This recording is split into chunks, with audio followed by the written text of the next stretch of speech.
Shit, my bad, everybody. I just fucked things up real quick. Let's go ahead and hit this.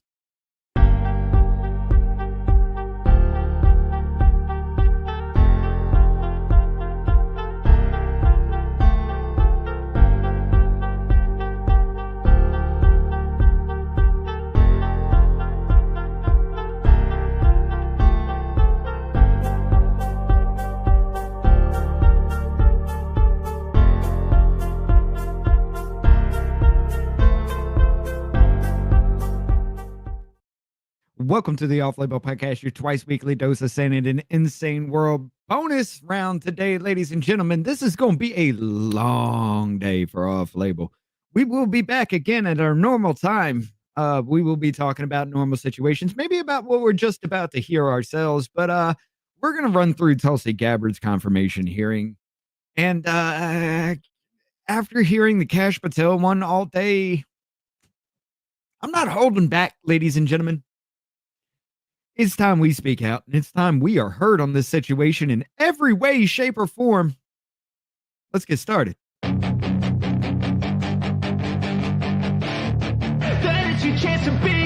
Hey kid, don't ever let them get inside your head. They'll tell you what to do in life instead of everything you know that you could get. Don't let them guide your life towards regret. I'll fight for what I love with every breath. My past is filled with things I won't forget. I use them all to push me to my best. So treat the worst of times just like a test. If only I could go back in time, I'd tell myself that everything will end up alright. Just push yourself, test yourself, figure out what you like, and find your limits, don't be rigid, always work towards a prime. Surround yourself with open minds, people can change your life. A few friends with intent can help you feel alive. Find a passion, take some action, and with a little time, just be patient, make a statement, try to enjoy your life. They'll try to kick you while you're down. They wanna rise up while you drown. They wanna fill your head with doubt. They're silently scared that you'll figure it out. I'll make it look like I'm losing. Won't bother hiding my bruises. And when they finally think you're wounded, then it's your chance to be ruthless. I'll make it look like I'm losing. Won't bother hiding my bruises. And when they finally think you're wounded, then it's your chance to be ruthless. Oh, shit. Refrigerator, these smart refrigerators. Look at this thing. Okay, yeah, I get it. It does whatever. I'm just trying to get, I don't know if you can see, yeah, I'm trying to get one of these Dr. Peppers, and this thing just opens. I can't get to the doctor. Dude, I've tried this like 47 times. This is getting me hot. How do you? Do not worry. I went to a Best Buy because I wanted to figure out exactly what fridge this was so I can help out. The thing is, I found the refrigerator. I've been here for 25 minutes. I don't know how to open it either. I don't want to ask for help because I want to figure this out. Hold on. Here is a smart refrigerator. This is in a silver color, but it's the same exact thing. As you can see, it lights up, but when you open it, still the same compartment. I'm still trying to figure it out too. The thing is, it's a touch-sensitive latch. When you just tap it, it opens the door, but it doesn't open this thing. There's a latch here, but I can't find the bottom part. It's officially noon. I've been here for way too long, at least an hour and a half. And the thing is, I'm looking behind the fridge door, I'm looking around the fridge, and the employees aren't helping me. I don't want the help, but they're giving me hints because they keep going, oh, that's not it. Come here. That doesn't help. That doesn't help at all, actually. I finally figured it out. I want to thank everybody for giving me my space, all right? The answer in the end was at the beginning of the journey. I'll tell you what I mean by that. Here's a touch-sensitive button that opens the door, right? But start from the left-hand side. There's a latch in the middle. You pull it. There you go. You can access the stuff. They politely asked me to leave. Come here, but I'm happy we got it. I'm messing up everything today already off the start. This was kind of like a spur of the moment kind of situation. So I wasn't able to set everything up completely. And then I accidentally closed the browser as soon as I hit go live. Welcome to my world, ladies and gentlemen. I had nothing I just messed everything up. But yes, we're going to go ahead and hit this up and we're going to get started with this. But like I said, ladies and gentlemen, I am not holding back in this situation. I'm done playing nice. I really am. I'm so fed up with this. After listening to the Kash Patel one and the disgusting, just outright, there's nothing right about that situation at all going over there with Kash Patel right now. And I will hold some of those comments because I know YouTube would take this shit down immediately. But let's go ahead and hit up the Tulsi Gabbard one. Now, I've heard very little about this one, but I've been waiting for this one because I feel like they're about to get disgusting with her too. But let's go ahead, bring this one up. Just share that tab. Let's get this one going because this may be horrible. Ladies and gentlemen, welcome. Before we get underway today, I'd like to take a brief moment to recognize the terrible loss of life that occurred just a few miles away from here last night. Our hearts and prayers are with the families and friends who lost loved ones last night, as well as the brave first responders who are still. Then again, I also liked Rogue. I'd like to ask everyone to join us in a moment of silent prayer and reflection for the souls lost.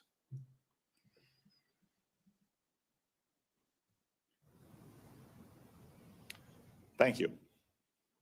Next, I want to remind everyone in attendance here that while you are all welcome to observe today's hearing, I will not allow or tolerate disruptions from the audience. Audience members may not verbally or physically distract from the hearing, including by shouting, standing, raising signs, or making gestures that block the view of other members of the audience or the cameras for those watching on television or online. Anyone who does so will be removed immediately by the Capitol Police and banned from return.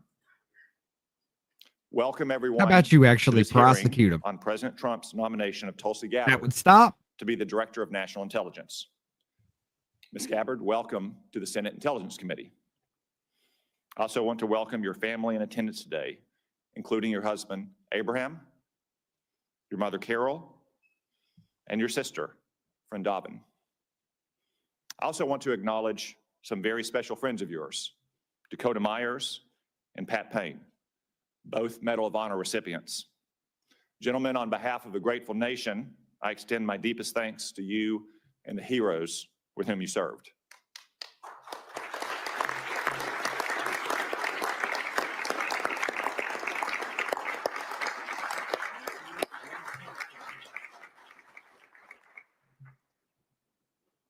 I also note that our next Attorney General, Pam Bondi, is joining us.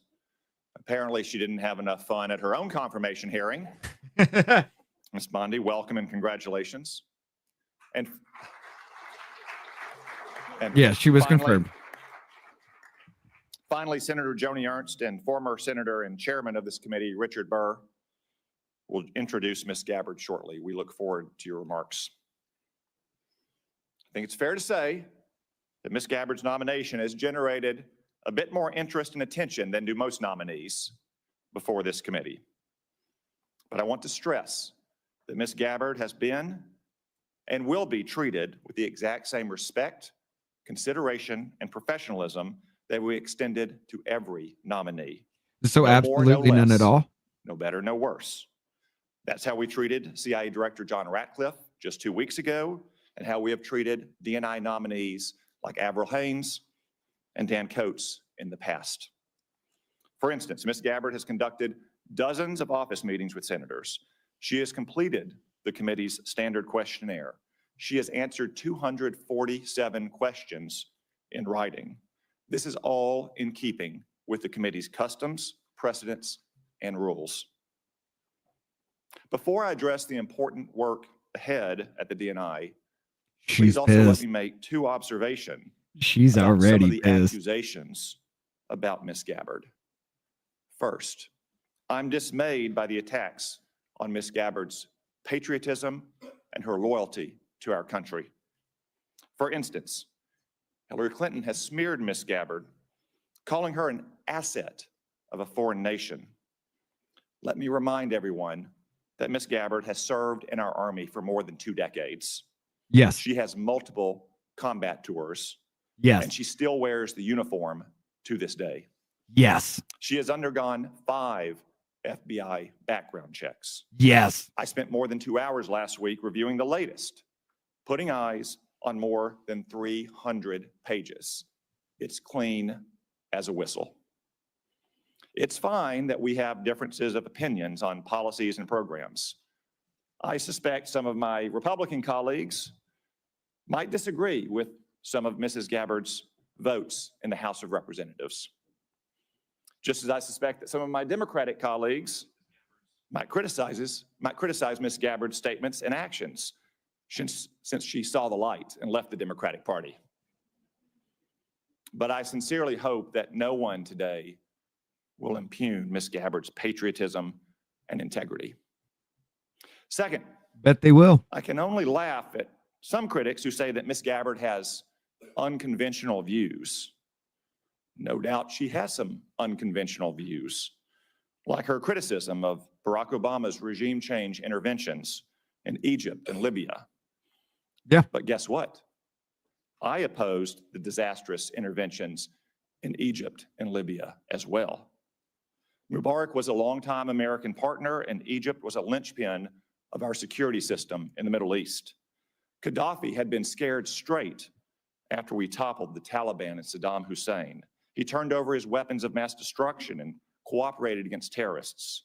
In return, we had lifted sanctions and reestablished diplomatic ties. But President Obama intervened to topple both regimes. And what came next? The Muslim Brotherhood in Egypt and dangerous chaos in Libya to this day. No one ever mistook Mubarak or Gaddafi as the little sisters of the poor. But let's not kid ourselves. The world is a dangerous place, not a church picnic. Ms. Gabbard understands this, which is why she also saw the problem with regime change interventions in these places. The vast number of governments throughout history and still today are not democratic. We may wish it were different and we can work to improve it, but that's the way the world is. If we only befriended nations that shared our system of government and our social and cultural sensibilities, well, we wouldn't have many friends. In a fallen world, we have to take our friends where we find them. No question, stable democracies make the most stable friends, but what matters in the end is less whether a country is democratic or non-democratic, and more whether the country is pro-American or anti-American. I'll confess that those views may be somewhat unconventional, but look at where conventional thinking has got us. Maybe Washington could use a little more unconventional thinking. And I'm sure that the Office of the Director of National Intelligence could use more unconventional thinking. Ms. Gabbard, I submit that if confirmed, the measure of your success will largely depend on whether you can return the ODNI to its original size, scope, and mission. When Congress created the ODNI, we intended to put one office in charge to manage the different agencies of the intelligence community. Congress intended the ODNI to be a very lean organization that would use small staffs to execute specific tasks. Congress in no way wanted yet another unruly bureaucracy layered on top of an already bureaucratic intelligence community. Unfortunately, 20 years later, that's exactly what the ODNI has become. Incredibly, the ODNI now is now larger than any agencies it was established to manage. It has 15 offices and centers, which have many subunits within them. The ODNI staff is measured in the thousands, when it should be measured in the dozens, or maybe a few hundred. I promise that's going to change. I intend to get personnel at the ODNI back to their home agencies doing real intelligence work, not bureaucratic make work. I also expect to cap the size of the ODNI. Ms. Gabbard, if confirmed, I hope you'll be a partner in these vital efforts. Another example of bureaucratic mission creep and empire building is what's come to be known in the intelligence community as DNI taxes. The ODNI levies these so-called taxes on other agencies, shifting and directing funds away from the intelligence community's core mission to the whims and fancies of any particular DNI. That practice, which seems to have grown and run rampant under Director Haynes, is also going to stop. Ms. Gabbard, if confirmed, you have a lot of work ahead of you. And as chairman of this committee, I'm committed to ensuring that we see it all the way through. At this moment, I'll now recognize Senator Risch for a brief statement. Well, thank you very much, Mr. Chairman. I appreciate that. And I want to thank Ms. Gabbard for meeting with me. And I mean, that having was a the candid badass opening conversation we statement. did on the issues. Unfortunately, I have to chair the Foreign Relations Committee. We have our first substantive meeting today on malign influence of China here at home and abroad. So I'm not going to be able to stay for the hearing. I'm not going to get a chance to ask questions. However, we are going to have a closed session immediately following, and the questions I have trespass upon the security of a country, and as a result of that, they need to be done in a classified setting in any event. So if I beg indulgence to be excused to preside over the other committee. Good luck.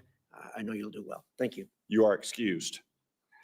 What kind of questions I was going to lead. when do you excused me, fucking have for but that? Thank you very much. I will now recognize the Vice Chairman, Senator Warner, for his opening remarks. Well, thank you, Mr. Chairman, and particularly thank your comments at the top. I've spent most of the morning at National Airport. I know Senator Moran was there last night. It's a horrible tragedy. The victims' families are still being notified.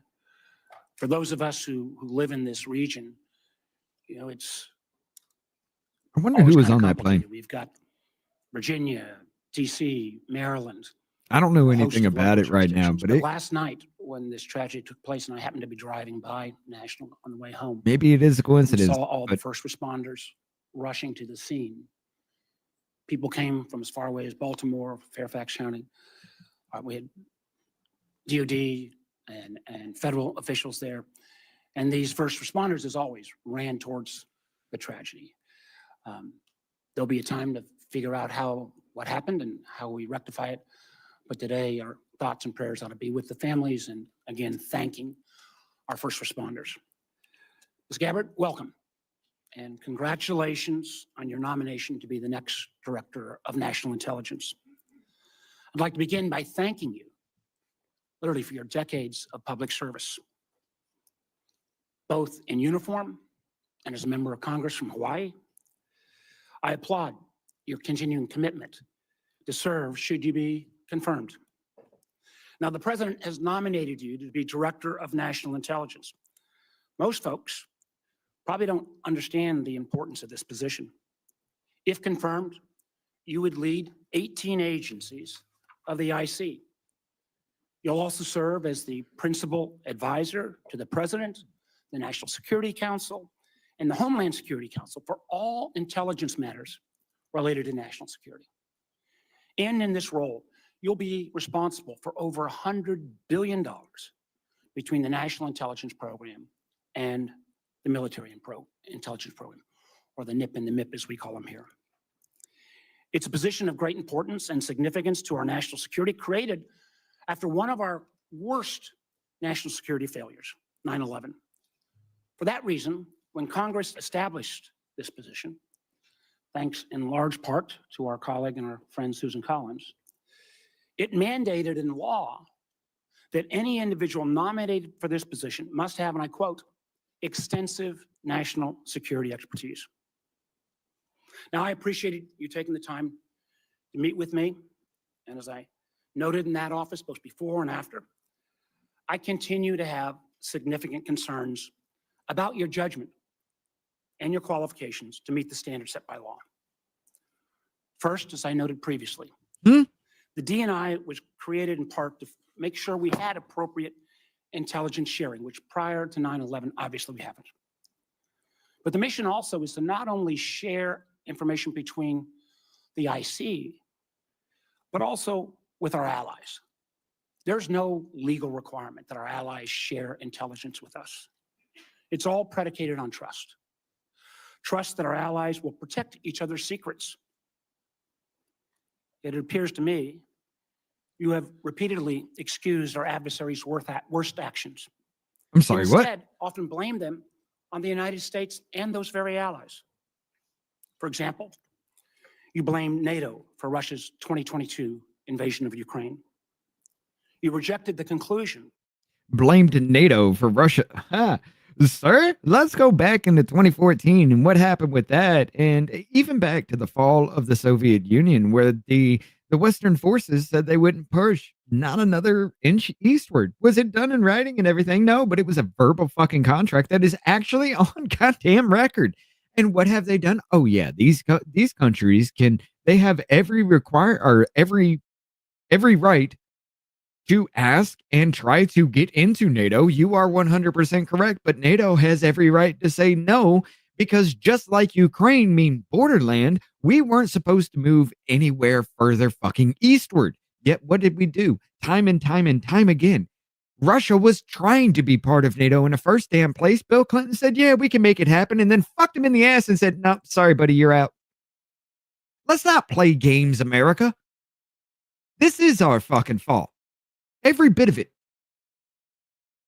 We even upset and overturned Ukraine for the corruption that was going on, everything that we were doing as far as trying to nation build in that area, because they have lax laws on things like pharmaceutical research, agricultural ability. Let's go back to the Hunter Biden with Burisma shit. By the way, he still has Chinese companies, but somehow he's not a threat to U.S., right? Everything that he does with Chinese companies is somehow okay and good for the United States of America. But it's not our fault. Russia is invading Ukraine after we said fuck around and find out for so many times. I mean, enough is enough of the bullshit. Call it like we fucking see it. We fucked up on this one. This is our fucking fault. That Assad used chemical weapons in Syria, despite it being the unanimous What up, assessment Louis? of the then Trump administration's DOD, State Department, and IC, as well as the assessment I of our love European Tulsi. allies. I love Tulsi. Instead, Even when she You was blame the back United running as a States for fucking supporting Democrat, terrorist groups being in Syria. the Senate, I loved her. Now, I don't know if your intent in making those statements was to defend those dictators, or if you were simply unaware of the intelligence and how your statements would be perceived. In either case, it raises, at least for this senator, serious questions about your judgment. It also leads me to question whether you can develop the trust necessary to give our allies confidence that they can share their most sensitive intelligence with us. Make no mistake about it. If they stop sharing that intelligence, the United States will be less safe.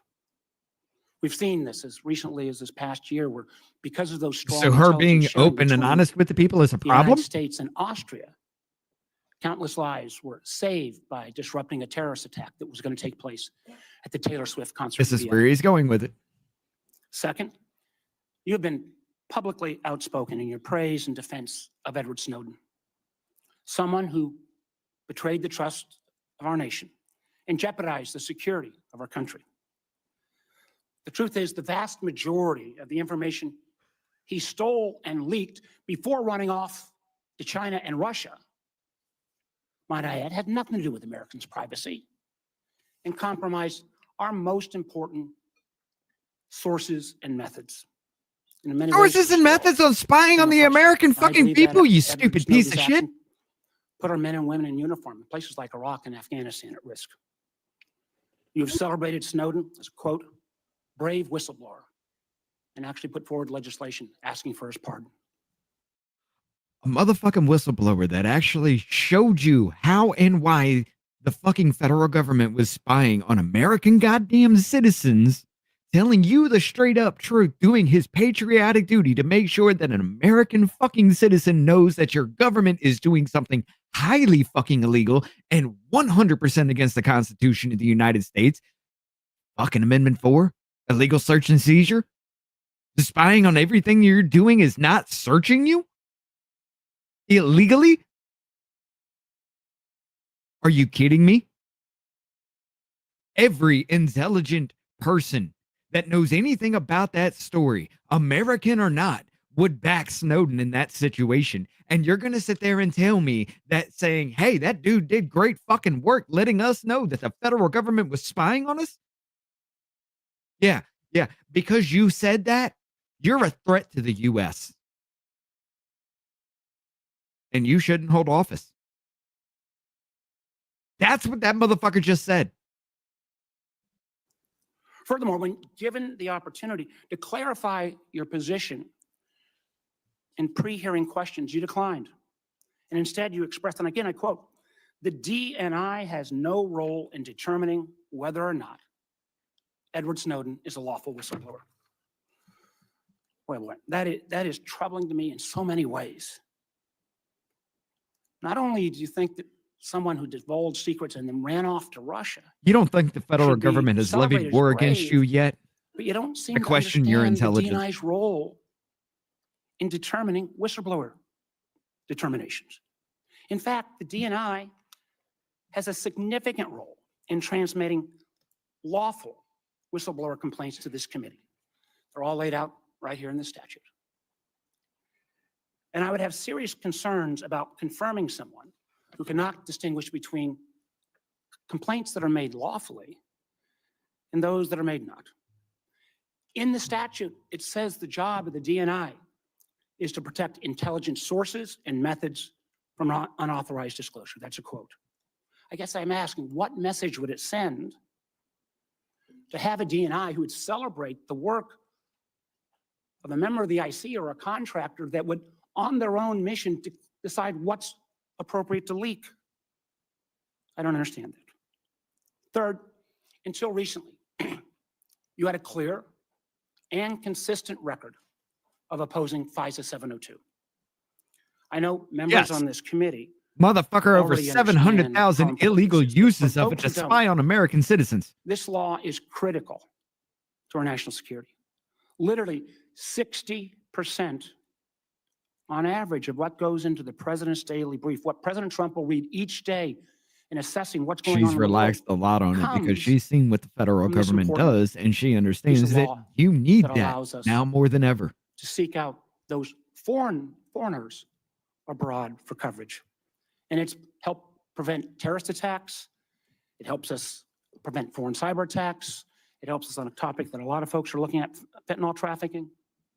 Now, many in this Congress and many on the committee have tried to reform this legislation to better balance security and civil liberties. However, you have consistently gone further. Not only did you vote against reauthorizing 702, you actually introduced legislation to fully repeal the whole thing, calling it again, quote, "a blatant disregard for our Fourth Amendment constitutional rights." Now, I understand that since you've been nominated to be DNI, you've expressed a change of heart. I think that's welcome, but I have to tell you, as I view this as a job interview, as I try to make my judgment on whether you should be confirmed, I don't find your change of heart credible.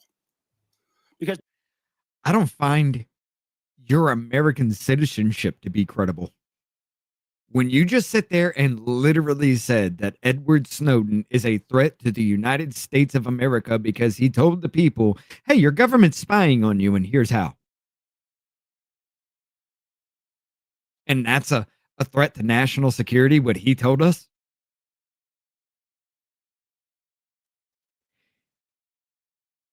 If you don't understand that the government has already levied war against you and has been doing it for a long time, I don't know what to tell you.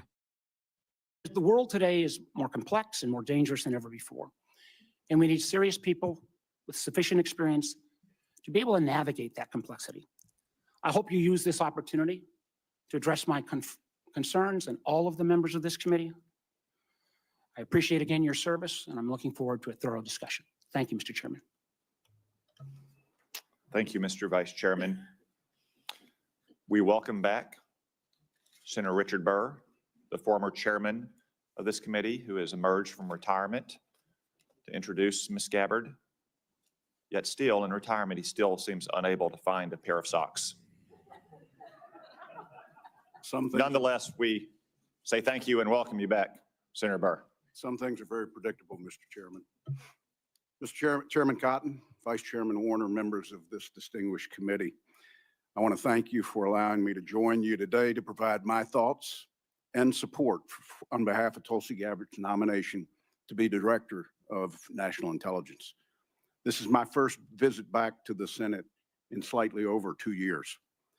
Permit me to say, from this side of the dais, you're not as intimidating as I thought when I was on your side of the dais. When I was chairman of this Absolutely committee, not. Senator Warner and I stuck to a single refrain with our staff: follow the facts wherever they lead. Today, an anonymous person or group launching a campaign using rumors as sources and accusations as fact can drive the outcome of an election and of public opinion. Yep. I know it to be true. Remember, I sat in your chair for the Russia investigation, where we found much of the influence to be the result of fictitious narratives driven by Russia. Now, some of you may be wondering, why do I support Tulsi Gabbard, and why am I here to introduce her as a nominee? I've experienced firsthand a coordinated attempt to influence this nominee's support in the United States Senate and with the American people. 100%. I was contacted by several national journalists shortly after the president nominated Tulsi, asking me to confirm one of the many rumors circulating about this nominee. I informed each journalist over a 5-week period that the rumors shared with me was simply not true. This narrative was shared from one journalist to the next journalist to the next journalist. I assume today they ran out of journalists. This was a coordinated effort to kill this nomination. Yes. Advise and consent is the responsibility of the United States Senate, and I truly believe that each member takes it seriously. All members of this committee were offered the opportunity for individual meetings with Tulsi, and if you chose not to meet with her, it's on you. I've done my homework. As well you Here are should the be. facts. Tulsi Gabbard's historic life began at birth. She's the first American Samoan-born member of Congress, period. Menendez. She graduated from Hawaii Pacific University with a degree in business administration. That was Senator Bob Menendez was sentenced to 11 years for bribery and corruption. Something about using his seat of power for influence or something like that. I do remember that because that was, you know, they found fucking Egyptian gold bars in his goddamn pockets at his house. Yet that motherfucker was still allowed to serve on the Senate while all that was going on. I'm sorry. George Santos was kicked out of the House of Representatives for using campaign funds to buy OnlyFans. Like, you kicked him out for that shit. But Menendez, you couldn't kick out of Senate until he was found guilty? Huh? With a concentration in international business. In 2002, at age 21, Tulsi became the youngest woman in America ever elected as a state representative. That was not enough. In 2003, she joined the Hawaii National Guard. And When then went on to deployed, say that Trump was right in her after you re-election, her opponent attacking him for raised as long as the he did. issue, could you serve the people that elected you if in fact you were deployed? What did Tulsi do? She withdrew from a re-election campaign in order to continue to serve our country in the war on terror. This will Yes. not be the first or the last time Tulsi put her country above her career. After multiple deployments and serving in the Hawaii City Council, she was elected to the United States House of Representatives, where she served 4 terms. Throughout her political career, she maintained her military service either in the National Guard or the Army Reserve. Media stories and anonymous rumors have questioned her qualifications, her patriotism, and whether she can be trusted, just to name a few. I refuse to question the qualifications of a woman who's worn the uniform of her nation for 22 years and never taken it off. No fewer than 5 times has the Department of Defense reviewed her security clearance and extended it. Every single time. If Tulsi's guilty of anything, it's that since she was born, her views, opinions, and beliefs have evolved to reflect her life's experiences. Winston Churchill once said, "Those that never change their minds never change anything." She served her city, her state, her country, while winning the support of the people she represented. She's fought in war, and yes, she's tried to stop wars. At the ripe age of 43, Tulsi has the life experiences that match or exceed most members of Congress. Tulsi was serving in uniform 3 years before some of us here today voted to create the Director of National Intelligence. Chairman Cotton, Vice Chairman Warner, members of the committee, it's my honor to support and to introduce to the committee Lieutenant Colonel Tulsi Gabbard. Thank you, Mr. Chairman. Thank you. Thank you, Senator Burr.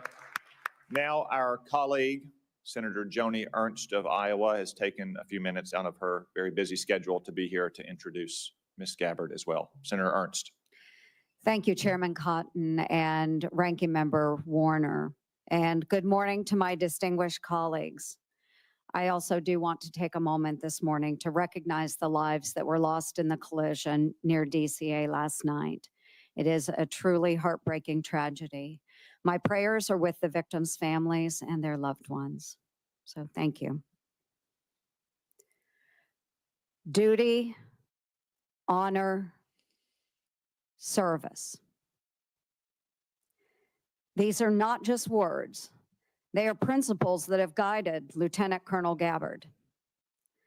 As a young enlisted soldier in the Hawaii National Guard, Tulsi answered the call to duty upon her deployments to the Middle East. From graduating at the top of her class from the Accelerated Officer Candidate School at the Alabama Military Academy, the first woman to do so, to serving as the youngest member of Hawaii's legislature, she upheld honor while breaking barriers both in uniform and in her civilian leadership roles. And today, Lieutenant Colonel Gabbard demonstrates her commitment to service by sitting before this committee, prepared to answer the nation's call yet once again, this time as the next Director of National Intelligence.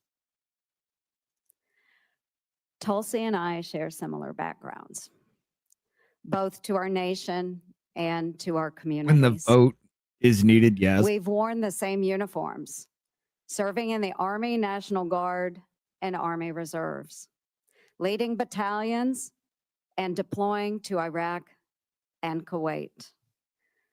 We've both had the privilege of serving in our state legislatures and in What up, Congress, Jennifer? representing the people I'm who not holding shaped back on this our one. lives and our communities. Tulsi exemplifies what it means to rise above partisanship, putting the needs of the American people over political divisions. Yes. She put her own life on the line in combat operations and now has set aside partisan differences as a former Democrat member of Congress to answer the Paula? call to serve in a Republican administration. The mainstream media has fought to paint their own picture of Tulsi Gabbard. 100%. But let's talk about the real Tulsi Gabbard, the woman and the soldier who I've come to know and respect. And I've known Tulsi for the past decade. Relationships matter. In 2015, then Congresswoman Gabbard met my dear friend Owen, who was a dear friend of mine from Iowa State University. Owen was a wounded special operations warrior who embodies the resilience and strength of our military community. Owen was the subject of an attack in Afghanistan, That one's where discussed. he lost his leg and his left eye serving in the war. We might actually roll that one After back. this attack, do or that during one this after this. attack, Owen was tossed into the dead pile. Owen, bleeding and in excruciating pain, cried out to his teammates, "I'm not dead." Thankfully, his fellow warfighter attended to Owen. But the road to recovery was long and hard, including a stint at Walter Reed Medical Center. During this time, Owen met a fellow warrior and patriot, Congresswoman Tulsi Gabbard, who became a friend, and today they remain in touch. Owen prides himself in being a very good judge of character. And Tulsi, he speaks volumes. Did he of make your another account? character. Owen's final message to me before this hearing was, Tulsi has maintained her integrity throughout her career. She's the same gal I met in 2015. She always makes time for our old, broken warriors. And colleagues, I will leave you with this. You know me. I trust Tulsi Gabbard. She will be honest with you. She will listen to your concerns.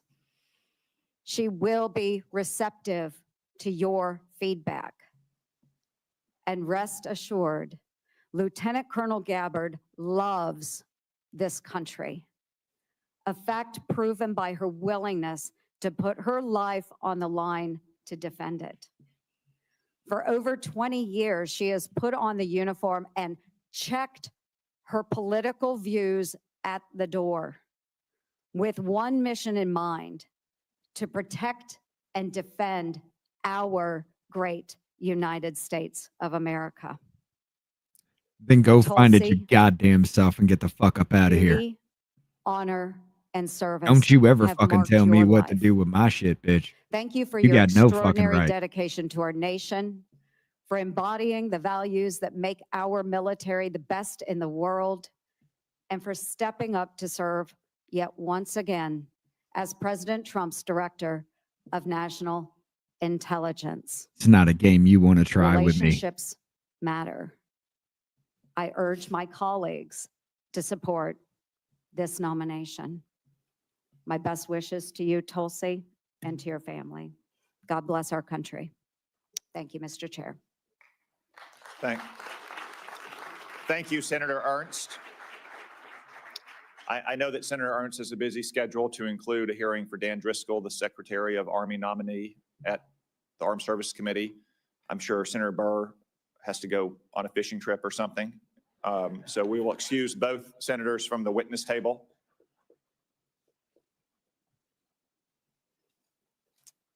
Ms. Gabbard, before we move to your opening statement, it is the custom of the committee to ask a series of obligatory questions to all nominees. First, do you swear or affirm to give this committee your full and truthful testimony? I do. Second, do you agree to appear before the committee here or in other venues when invited? Yes. Third, if confirmed, do you agree to send officials from your office to appear before the committee? Nah, just and too designated stupid to staff find when the invited? original source. Fourth, do you agree to provide documents or any materials requested by the committee in order for it to carry out its oversight and legislative responsibilities? I do. Fifth, will you ensure that your office and your staff provide such material to the committee when requested? Yes. Sixth, do you agree to inform and fully brief, to the fullest extent possible, all members of this committee on intelligence activities and covert actions rather than only the chairman and the vice chairman? Yes. Thank you for those answers, Ms. Gabbard. We now welcome the opportunity, finally, to hear from you in your own words. Thank you very much, Mr. Chairman. Before I begin, I too would like to start by offering my prayers and condolences to those who were killed in last night's horrific crash. Senator Warner, Senator Moran, our condolences and prayers are with you and all of your constituents. Again, Chairman Cotton and Vice Chairman Warner and all of the members of the committee, it's an honor to be here before you today. I've appreciated the opportunity to meet with so many of you and address your questions and concerns before today's hearing. I know they've gone, but I'm grateful to Senators Burr and Ernst for their trust and their confidence in taking time to join us here today. To my husband, Abraham, my family, friends, fellow veterans, Medal of Honor recipients, and patriots, thank you for your love and support. I'm honored and grateful to President Trump for his trust and confidence in nominating me to serve our country as the Director of National Intelligence at a time when trust in the intelligence community, unfortunately, is at an all-time low. Chuck Schumer admitted a few years ago, quote, "You take on the intelligence community, they have 6 ways from Sunday at getting back at you." Yep. For too long, faulty, inadequate, or weaponized intelligence have led to costly failures and the undermining of our national security and God-given freedoms enshrined in the Constitution. The most obvious example of one of these failures is our invasion of Iraq based upon a total fabrication or complete failure of intelligence. This disastrous decision led to the deaths of tens of thousands of American soldiers, millions of people in the Middle East, mass migration, destabilization, and undermining of the security and stability of our European allies, the rise of ISIS, strengthening of Al-Qaeda and other Islamist jihadist groups, and strengthening Iran. Here are just a few other examples. The American people elected Donald Trump as their president not once, but twice. And yet the FBI and intelligence agencies were politicized by his opponents to undermine his presidency and falsely portray him as a puppet of Putin. Yep. Title I of FISA was used illegally to obtain a warrant to spy on Trump campaign advisor Carter Page, using a Clinton campaign-funded false dossier as their so-called evidence. Mm-hmm. Biden campaign advisor Tony Blinken was the impetus for the 51 former senior intelligence officials' letter dismissing Hunter Biden's laptop as disinformation specifically to help Biden win the election. Uh-huh. Former DNI James Clapper lied to this committee in 2013, denying the existence of programs that facilitated the mass collection of millions of Americans' phone and internet records, yet was never held accountable. Under John Brennan's leadership, the CIA abused its power to spy on Congress, to dodge oversight, lied about doing it until he was caught, and yet has never been held responsible. Under Biden, the FBI abused its power for political reasons to try to surveil Catholics who attend traditional Latin Mass, labeling them as quote-unquote radical traditionalist Catholics. Personally, just 24 hours after I criticized Kamala Harris and her nomination, I was placed on a secret domestic terror watch list called Quiet Skies. Sadly, yes, there are she more was. examples. The bottom line is this must end. President Trump's re-election is a clear mandate from the American people to break this cycle of failure, end the weaponization and politicization of the intelligence community, and begin to restore trust in those who've been charged with the critical task of securing our nation. If confirmed as DNI, I will do my very best to fulfill this mandate and bring leadership to the intelligence community with a laser-like focus on our essential mission, ensuring the safety, security, and freedom of the American people. As the President's principal intelligence advisor, I'll begin by leading by example, checking my own personal views at the door, and committing to delivering intelligence that is collected, analyzed, and reported without bias, prejudice, or political influence. I enlisted in the Army because of the horrific terrorist attack on September 11th and volunteered to deploy to Iraq in 2005, where I served in a medical unit. After nearly 22 years in uniform with 3 combat deployments to the Middle East and Africa, I'm now a lieutenant colonel in the U.S. Army Reserve, where I serve as a battalion commander of soldiers in Oklahoma, Missouri, and Arkansas. I served in Congress for 8 years on the Homeland Security, Foreign Affairs, and Armed Services committees.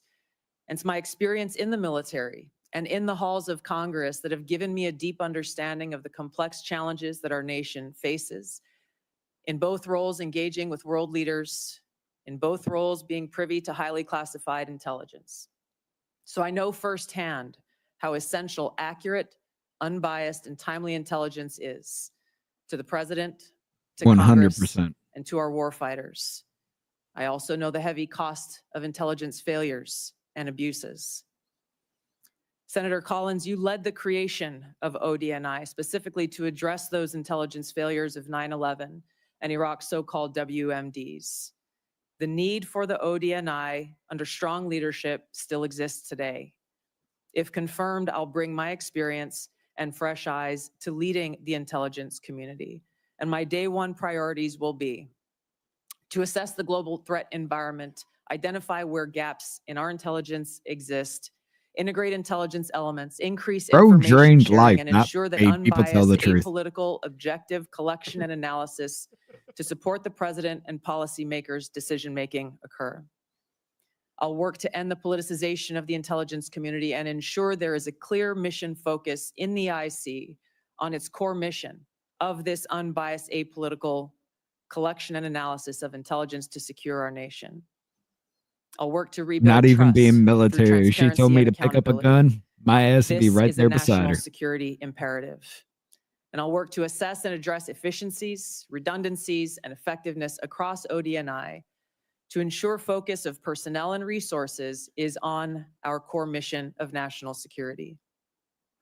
In my meetings that I've had with many of you, you expressed bipartisan frustration about recent intelligence failures, as well as the lack of responsiveness to your requests for information. Whether it's the surprise October 7th Hamas terrorist attack, to the sudden takeover of Syria by Islamist extremists, failures to identify the source of COVID, anomalous health incidents, UAPs, drones, and more.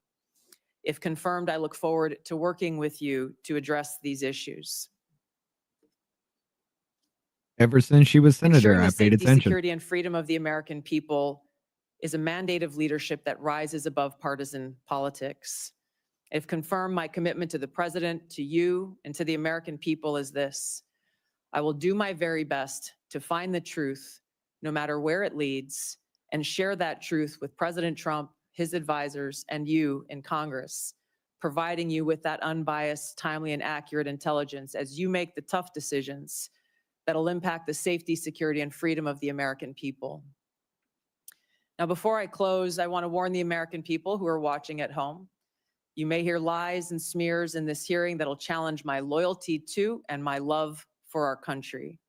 She was a Those senator. who oppose my nomination imply that I am loyal to something or someone other than God, my own conscience, and the Constitution of the United States, accusing me of being Trump's puppet, Putin's puppet, Assad's puppet, a guru's puppet, Modi's puppet, not recognizing the absurdity of simultaneously being the puppet of 5 different puppet masters.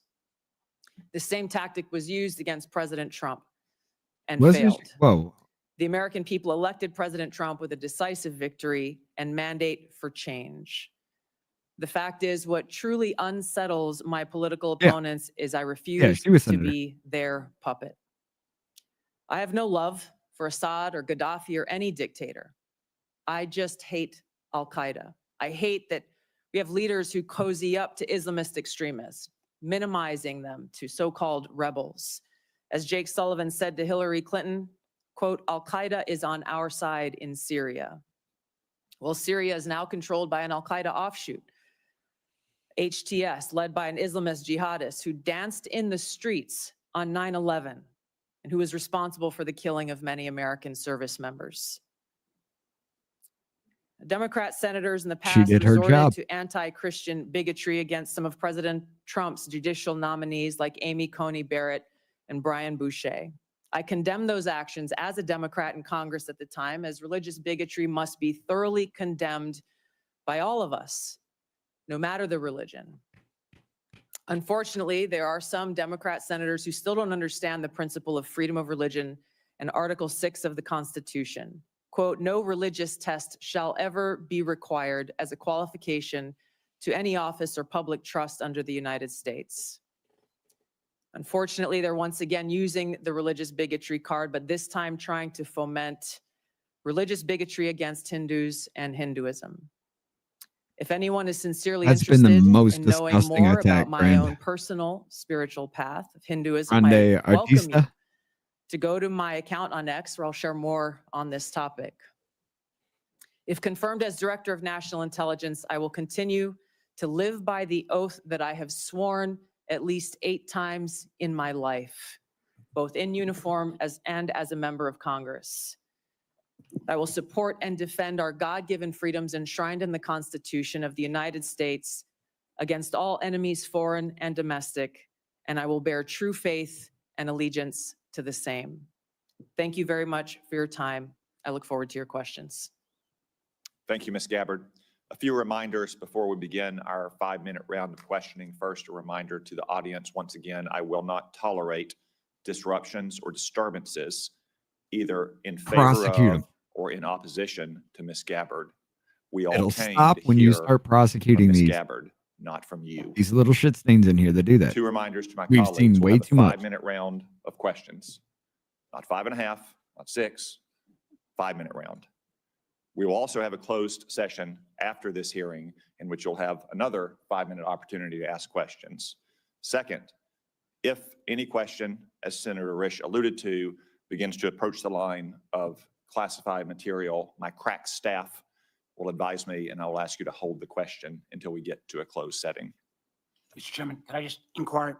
I was under the understanding that if in the open round, because this is the only time the American people will be able to see this judgment, you'd agreed if certain members needed to ask a second round of questions in the public setting, that would be available. As is our custom, if a member waits until the end of the opening round and has a follow-up question, then we will permit that follow-up question. Thank you, Mr. Chairman. Ms. Gabbard, if confirmed, you'll be entrusted You with have our nation's no most idea, important Noreen. secrets. We're all entrusted with that information. to I've serve the watched American way too many people of and to keep these. our country safe. Unfortunately, as you said in your opening statement, we've seen too many instances in recent years of people who were trusted with classified information and went on to abuse and politicize that trust. For example, in October 2020, more than 50 former intelligence officers, many of whom still held a top secret clearance, wrote a letter invoking their credentials to make false claims about Hunter Biden's laptop, likely being Russian disinformation. Do you agree that this was an example of intelligence professionals abusing and politicizing their past positions and credentials? Yes, Mr. Chairman, I do. And it is an example of what needs to end and why the American people elected President Trump to bring about those necessary reforms. Thank you. Will you commit that no one who abuses his past position and credentials in this fashion will hold a security clearance in the future? Yes. Thank you. Now, I want to be fair to my Democratic colleagues. Such abuses aren't just a problem on the left. Also in 2020, President Trump's former national security advisor, John Bolton, published a book in which he revealed sensitive conversations with the president on national security matters, including highly classified information. He didn't submit this book for review and approval to ensure that our national security secrets were protected. Do you agree that John Bolton's actions likewise undermined public trust? Yes, Mr. Chairman.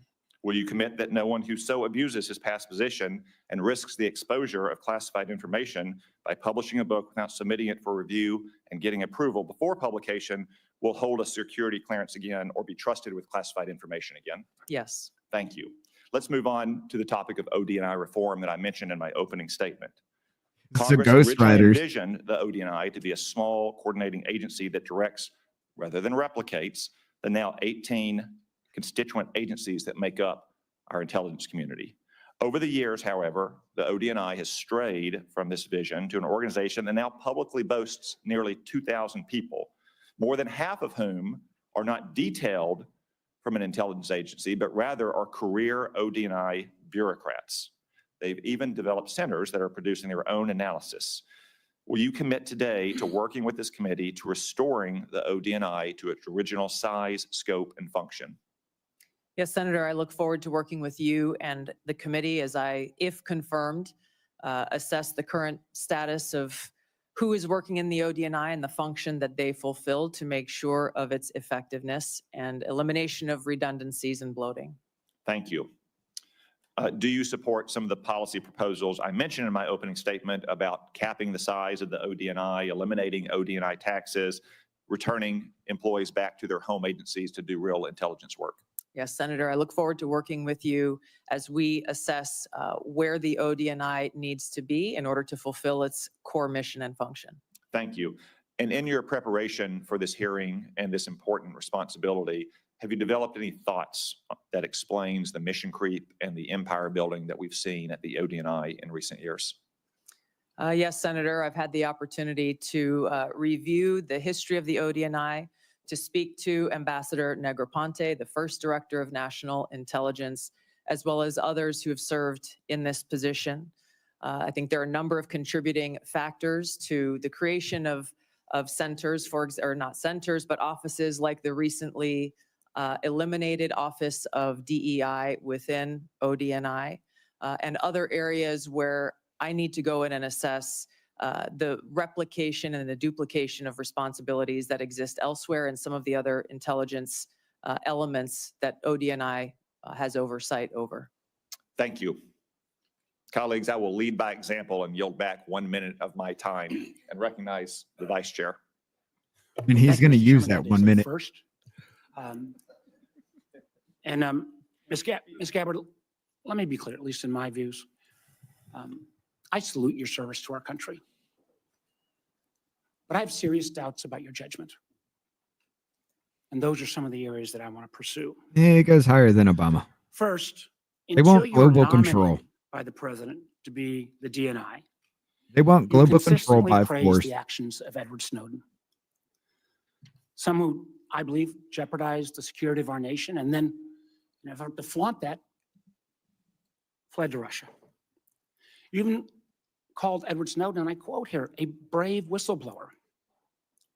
Every member of this committee supports the rights of legal whistleblowers. But Edward Snowden isn't a whistleblower. And in this case, I'm a lot closer to the chairman's words, where he said Snowden is, quote, an egotistical serial liar and traitor who, quote, deserves to rot in jail for the rest of his life. Ms. Gabbard, a simple yes or no question. Do you still think Edward Snowden is brave? Yes. Mr. Vice Chairman, Edward Snowden broke the law. I do not agree with or support with all of the information and intelligence that he released, nor the way in which he did it. There would have been opportunities for him to come to you on this committee or seek out the IG to release that information. The fact is, he also, even as he broke the law, released information that exposed egregious, illegal, and unconstitutional programs that are happening within our government. Excuse me, Mr. that Gabbard. led to serious reforms that Congress undertook. Chairman, we got 5 minutes. So I take your answer, and these are your quotes. Brave, please join my bipartisan legislation calling for charges to be dropped against I him. told you. Do you Muffin, disagree that Muffin legislation don't like it. was not appropriate? Do you believe he is brave or not? Yeah, Back those words? once again, Senator, Edward Snowden broke the law. He Ms. Gabbard, also I'm not released talking- we information agree that Edward Snowden that broke the law. exposed the United I'm States asking you a government's question whether illegal your programs. legislation and your words are still your beliefs. Yes or no, please? I'm making myself very clear. Edward Ma'am. Snowden broke the law. He released information about the United All right, States ma'am, I've government's got other issues to illegal raise. Ma'am, activities. I If I may just finish my thoughts, Senator. In this role that I've been nominated for, confirmed as Director of National Intelligence, I will be responsible for protecting our nation's secrets. And I have Ma'am, 4 immediate I'd steps ask for that I additional would time. take to Chairman. prevent another Snowden-like leak. ma'am, I would simply ask you again. I don't think you're going to answer. I agree with Tom Cotton. He's a She traitor. 100% did answer you. You for years, until you got chosen by President Trump, have celebrated this guy as brave. You've called for him to be pardoned, for his charges to be dropped. I cannot Yes. imagine a director of national intelligence. Motherfucker, he showed us how illegal say that programs were behavior's spying on okay. us. How would we maintain broke the the trust fucking of the law, IC and yes. contractors who work for it? How would we He maintain needs a pardon. the trust of our Five Eye partners? I find it very troubling. Let me move to 702. I know other members are going to raise this. 5 Eye Partners. Oh, yeah. we can't spy on American citizens, but other countries that agree with us and give us this information, they can spy on American citizens and give us this information. Therefore, it's not the federal government spying, it's their stooges spying, and there's plausible deniability behind it all, yet he exposed how the fuck this was a real thing and how they were doing it to the American people. Yes, he broke the law. But he told me the fucking truth and proved it about how you motherfuckers have overstepped your bounds time and time and time again. You were elected to represent us, not rule us. And I think, Mr. Warner, you are really forgetting that. I'm done playing nice with these people. Remember, the 702 is critical to our national security. 60% of the president's daily brief, 60% of the information President Trump gets every day in a PDB will come from this. You've had a long history of opposing 702. Many members of Congress have. But one of the things you actually done that not many have is not to reform it, but you actually said you wanted to repeal it. But now, whether it's confirmation conversion or whatever you call 702 vital, and I'm quoting. Why are you constantly licking your lips? What the fuck's going on? Since you left Congress, Ms. Gabbard, what are the reforms that have led you to now support 702?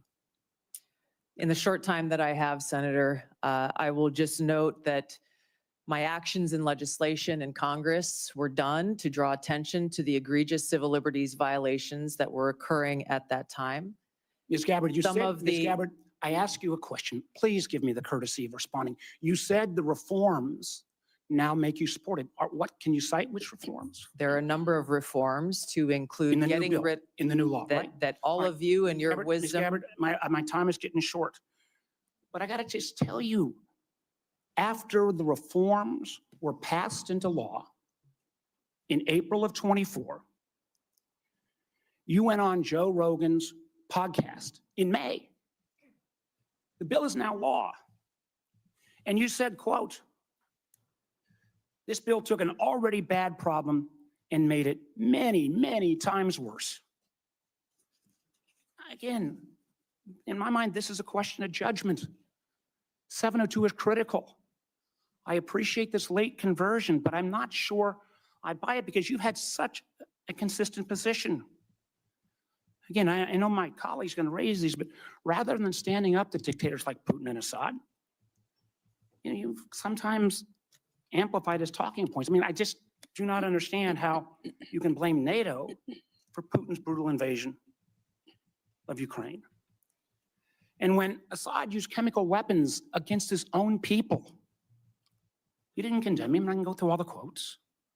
You actually questioned Americans' intelligence. Now, you mentioned a lot about trust.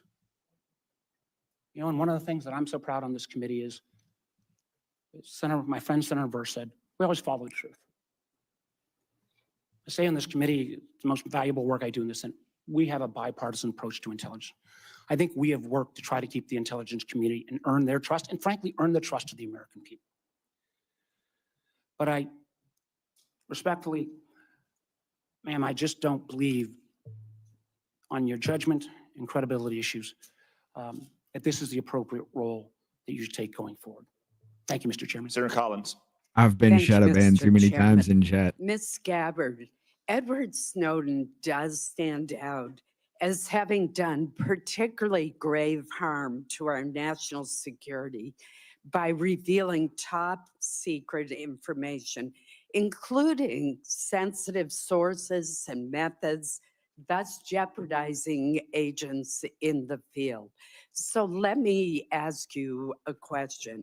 If confirmed, would you support or recommend a pardon or any kind of clemency for Edward Snowden? Thank you for the question, Senator Collins. If confirmed as the Director of National Intelligence, my responsibility would be to ensure the security of our nation's secrets and would not take actions to advocate for any actions related to Snowden. So the answer is no. Is that Correct. correct? In 2020, you introduced the Protect Brave Whistleblowers Act, which would amend the Espionage Act to make it more difficult to prosecute individuals who reveal classified information. In particular, the bill would allow individuals to disclose even top secret information as long as it's not done with the specific intent to injure the United States or advantage any foreign nation. Your bill would also have created an affirmative defense if public disclosure of classified information were made for several reasons, one of which was to expose gross waste of funds. I strongly oppose this legislation, which would hamper our ability to prosecute people who give our adversaries classified information. So let me ask you this, Ms. Gabbard, do you still support providing individuals who have access to top secret information I think with she the needs to ability retire. to make their own decisions? She's definitely got Parkinson's regarding disease setting whether in. that information should be publicly disclosed, even though disclosure may cause tremendous harm to our country or our allies. Senator, we cannot and should not have individual vigilantes within the intelligence community making their own decisions about how and where and when to expose our nation's secrets. The intent of the legislation that you have pointed out was pointed towards ensuring due process for those who are charged under the Espionage Act in a court of law. This is a law that has been abused in some cases and used for political purposes. President Obama charged more people under the Espionage Act than all other presidents combined. If confirmed as the Director of National Intelligence, my sole focus and goal would be our nation's security, which includes ensuring the security of our nation's secrets. And I would work to make sure that we don't have any disclosures or vigilantes taking it upon themselves. There are numerous legal paths that will protect this information for those who feel they have concerns. And I look forward to working with you and this committee on making sure that those protections are known by every single person in the workforce and effectively implemented. So you do not support allowing individuals to make their own decisions without authorization to disclose secret information, classified information? Yes, and I believe we have the legal structure in place for those who have concerns to address them. As you know, there has been speculation in the press that you met with Hezbollah, a terrorist organization affiliated with Iran. Have you ever knowingly met with any members, leaders, or affiliates of Hezbollah? No, and it is an absurd accusation. Let me ask you one final question in the short time we have left. With Hamas, ISIS-K, the Houthis, all the Iranian proxies in Syria and Iraq, Yemen, and Al-Qaeda all posing general resurgences in the Middle East, Africa, and Whose fault is Central that, ma'am? Asia. I'm alarmed at the lack of focus by the IC on this threat to our safety. We don't want to have to call you the back last to this president just room fucking funded after every a bit of this. terrorist attack and ask, how did the IC miss this? Great power competition, China, Russia, definitely pose threats to our country, but the terrorist threat is You let in the arguably front door. most I'm sorry, the imminent back door. threat, according to former FBI Director Chris Wray. If confirmed, what would be your strategies your strategy to refocus the IC on the terrorist threat to our country and to Americans abroad. Thank you, Senator. I agree with your assessment. And this Hey, go speaks watch to it the your fucking need self. for the ODNI to exist, to redirect those resources, identifying the gaps in intelligence so that we are able to get ahead of these threats instead of coming around after the fact and trying to assess Are you too why did fucking we not know about this. are you too fucking lazy to go find the original shit yourself so you can sit here and whine and cry in a fucking chat for something you're watching for fucking free in the first goddamn place? Y'all are too much of entitled little bitches. Shut the fuck up, sit the fuck down, you whiny little crybaby back motherfuckers. I'm done playing nice with even the retarded among us. Fuck you and everything about your goddamn life. This sooner so that we could have taken action to prevent it. Thank you. Senator Wyden. Thank you very much, Mr. Chairman. Welcome, Ms. Gabbard. Thank you. I am going to try to get 4 questions Cry about it, in, faggot. so I'll be brief, and if you can reciprocate, that would be very much appreciated. We've been talking about Section 702, the Foreign Intelligence Surveillance Act, and I believe it's critical that the DNI support additional reforms. You wound up in a wrong to chat protect crying the like a little privacy bitch. of law-abiding Americans. In your written response to committee questions, you wrote, and I quote, "Warrants should generally be required before an agency undertakes a U.S. person query of Section 702. Is this your current position?" Yes, it is, Senator. And as you'll note in that written response, I noted some exigent circumstances with agree with which that. there may be other options. But I also want to make a note that a simple warrant requirement is ultimately going to be a policy decision that all of you will make. I would point to history, to some examples. Time is short. I'm glad you answered in line with your written answer that you support a warrant. Section 702 also involves a huge loophole now that was included recently that could allow the government to force anyone with access to a Wi-Fi router or cable box to secretly participate in the warrantless surveillance program. Do you support, as I do, eliminating this language?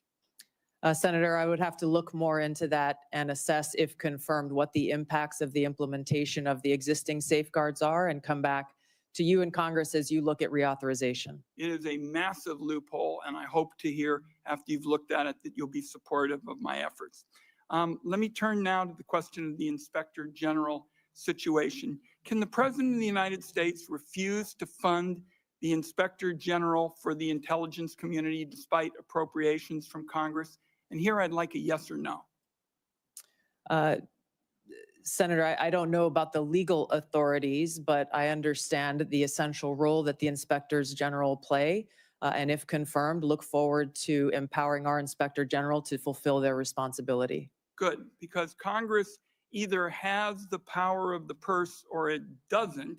And I think in your answer to me, you recognize that you have an independent obligation to follow the law.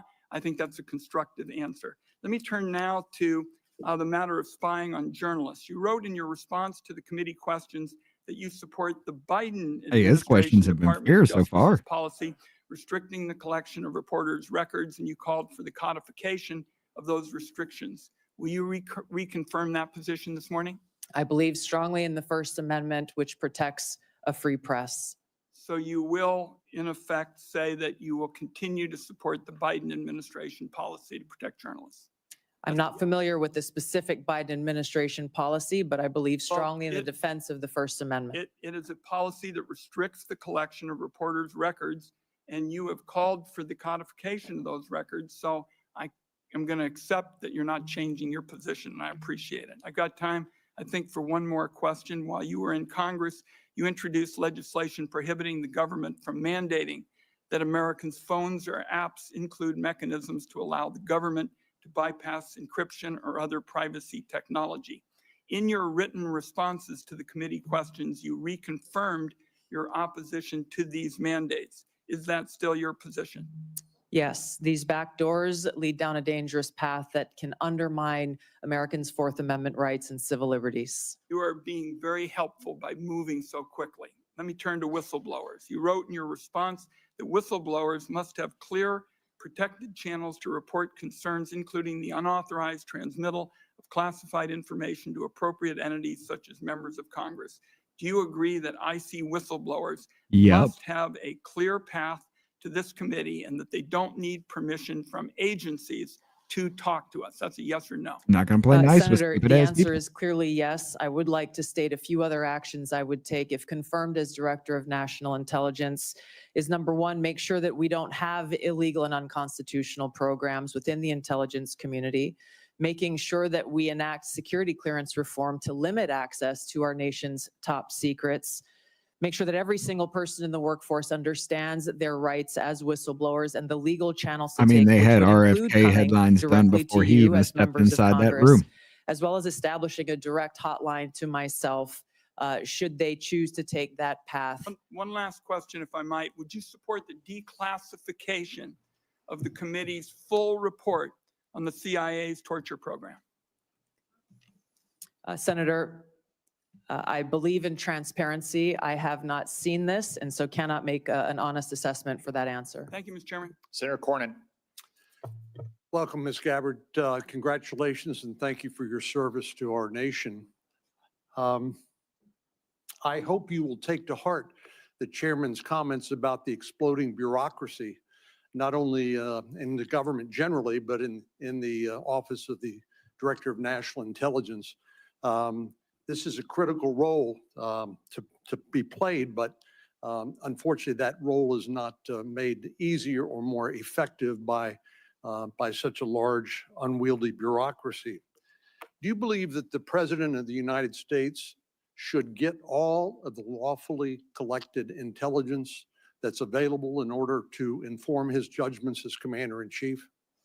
Senator, not only is the answer a strong yes, I would say that it is the Director of National Intelligence responsibility to make sure that the President has access to all the intelligence so that he can make the best informed decisions for our country. And you will be the one actually briefing him on a daily basis, correct? That's correct. And the President's daily brief, and we've heard that that is composed of about 60% of it's composed of information gleaned by collection under Section 702 Hope everything of goes the good, Muffin. Foreign Intelligence Surveillance Act. I've heard your comments to Senator Wyden and others. You and I talked about the importance of getting dissenting views in front of the President so that we don't have groupthink, which can be very dangerous, particularly in the intelligence collection areas. And I appreciate your agreeing that presenting the policymakers, including the President, with dissenting views is very important. Are you aware that overwhelmingly the courts that have looked at a challenge to Section 702 based on the Fourth Amendment? I think I'd have to override that. And any potential warrant requirement have overwhelmingly said that the Fourth Amendment is not implicated by search of lawfully collected intelligence? I'm aware, yes, Senator. And do you disagree with that? What I began to say in answer to Senator Wyden's previous question on this issue is, number one, the decision about a warrant requirement will be yours to make, not mine as the Director of National Intelligence. You'll be the Director of National Intelligence, and people will be wanting to hear from you about what we should do as policymakers. Admittedly, you're not going to be a policymaker, but you certainly will inform us. And wouldn't you do agree that the courts have overwhelmingly held that a warrant is not required, correct?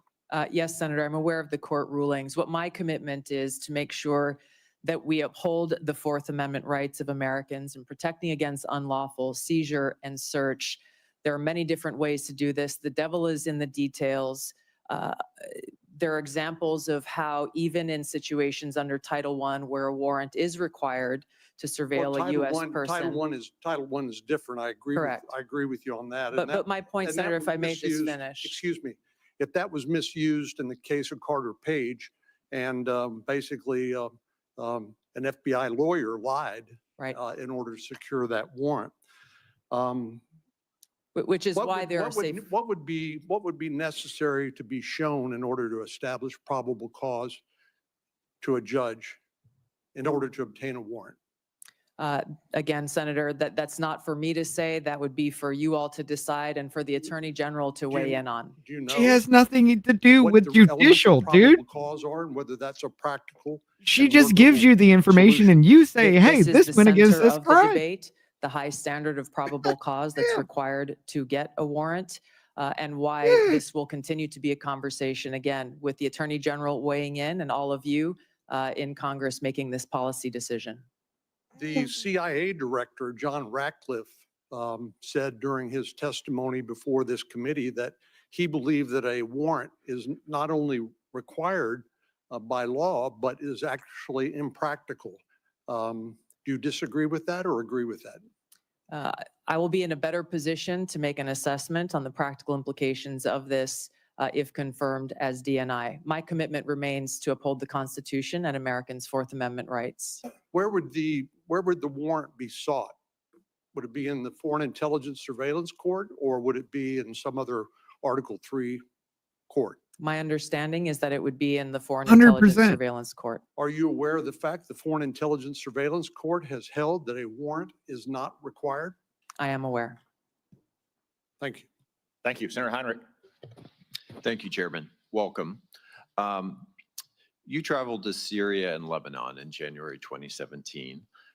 Bassam Kawam personally paid for that trip, and Bassam and his brother Ilyas accompanied you to both Lebanon and Syria. The Kawam brothers have links to the Syrian Social Nationalist Party, an ally of Hezbollah. And in fact, in 2008, the Syrian Social Nationalist Party participated in the assassination of a former Lebanese prime minister and assisted Hezbollah in Beirut. When did you become aware of the links between the Kawam brothers and the Syrian Social Nationalist Party? I think I Senator, remember thank you about for your that. question. Just a point of clarification. I paid for my own expenses and travel on that trip. I was not aware of any accusations of these two Lebanese Americans associations until after the trip occurred. And I that's point when you reimbursed? Because correct. you Correct. 'Cause Not originally- because of. I wanted to make sure that there were no perceived conflicts of interest. I addressed this specific question to these Lebanese Americans who had organized the was. trip, and they vehemently denied any associations with that group. There is not a great deal in the public record about what you and Syrian dictator Bashar al-Assad discussed for so long in January of 2017. And I think there's a great deal of interest from the American people about what was discussed in that meeting. So what did you talk about? And did you press Assad on things like his use of chemical weapons, systematic torture, and the killing of so many Syrians? Yes, Senator. Upon returning from this trip, I met with people like then Leader Nancy Pelosi and Steny Hoyer, talked to them and answered their questions about the trip. And quite frankly, I was surprised that there was no one from the intelligence community or the State Department who reached out or showed any interest whatsoever in my takeaways from that trip. I would have been very happy to have a conversation and give them a back brief. I went with former Congressman Dennis Kucinich, who had been there many times before and who had met with Assad before. A number of topics were covered and discussed. And to directly answer your question, yes, I asked him tough questions about his own regime's actions, the use of chemical weapons and the brutal tactics that were being used against his own people. Were you able to extract any concessions from President Assad? No, and I didn't expect to, but I felt these issues were important to address. According to your revised trip report, your third meeting in Syria after meeting with Assad and then his wife was with Grand Mufti Ahmad Badreddin Hassoun. Forgive me if I'm not pronouncing that correctly. In an October 2011 speech, the Grand Mufti warned the US and Europe that we will prepare suicide bombers who are already in your countries if a bomb Add a couple zeros to Syria that. or Lebanon. What was the goal or what did you accomplish by meeting with Grand Mufti? Senator, before going on the trip and during my time both in Syria and Lebanon, I made it a point to meet with different religious leaders, both Muslim leaders as well as various Christian and Catholic leaders who were there in the region. I did that both in Syria and in Lebanon to hear from them about what their concerns or thoughts were with regard to the war that was being waged at the time. Were you aware of his threats regarding suicide bombers in the United States? I was not and had not heard that until today. Who vetted the people that you met with on this trip to Syria and Lebanon? The itinerary was created by former Congressman Dennis Kucinich, his constituents who he had traveled with to Syria and Lebanon a number of times before. Some of the individuals that I met with were looked at prior to the trip. Others came up during the trip that were unexpected. Just in complete hindsight, would you view this trip as good judgment? Yes, Senator. And I believe that leaders, whether you be in Congress or the President of the United States, can benefit greatly by going and engaging, boots on the ground, learning and listening and meeting directly with people, whether they be adversaries or friends. Last question. Who do you blame? Who's responsible? So for the war talking in to people Ukraine? is a bad thing now, Putin started the war in Ukraine. especially if you're trying to figure out why the fuck they hate us. Sir Moran, before your questions, I want to extend all of our condolences in particular to you for the loss of life for your fellow Kansans last night in that air crash. Our prayers are with all of your people back home who lost loved ones. Thank you, Mr. Chairman. So many people here and throughout the halls of Congress have been very kind and expressing their condolences, and I appreciate you saying this in this setting just now. Lieutenant Colonel Gabbard, you were asked in your questionnaire about your priorities, and you listed seen this, dude. Iran and Hamas and Hezbollah and North Korea. You also mentioned Russia, but the only thing you said about Russia in fully explaining why it's a priority is ending the war with Russia. When you talk about Russia, what are your fears or policy priorities beyond ending the war? How do you see Russia as a threat to the United States? That's a loaded question. Senator, if confirmed as the Director of National Intelligence, it will be paramount for me to assess where our intelligence gaps may exist so that I can provide the President and all of you with the most accurate full picture of that threat assessment to directly answer your questions. I think that it is a complex environment. Russia remains a strategic competitor. There are a number of concerns that have to do with their nuclear weapons, as well as how the decisions and policies that are being made by this body and by the President will impact our own national security, which is my foremost concern. I want to make certain that in no way does Russia get a pass in either your mind or your heart, or in any policy recommendation you would make or not make. Senator, I'm offended by the question because my sole focus, commitment, and responsibility is about our own nation, our own security, and the interests of the American people.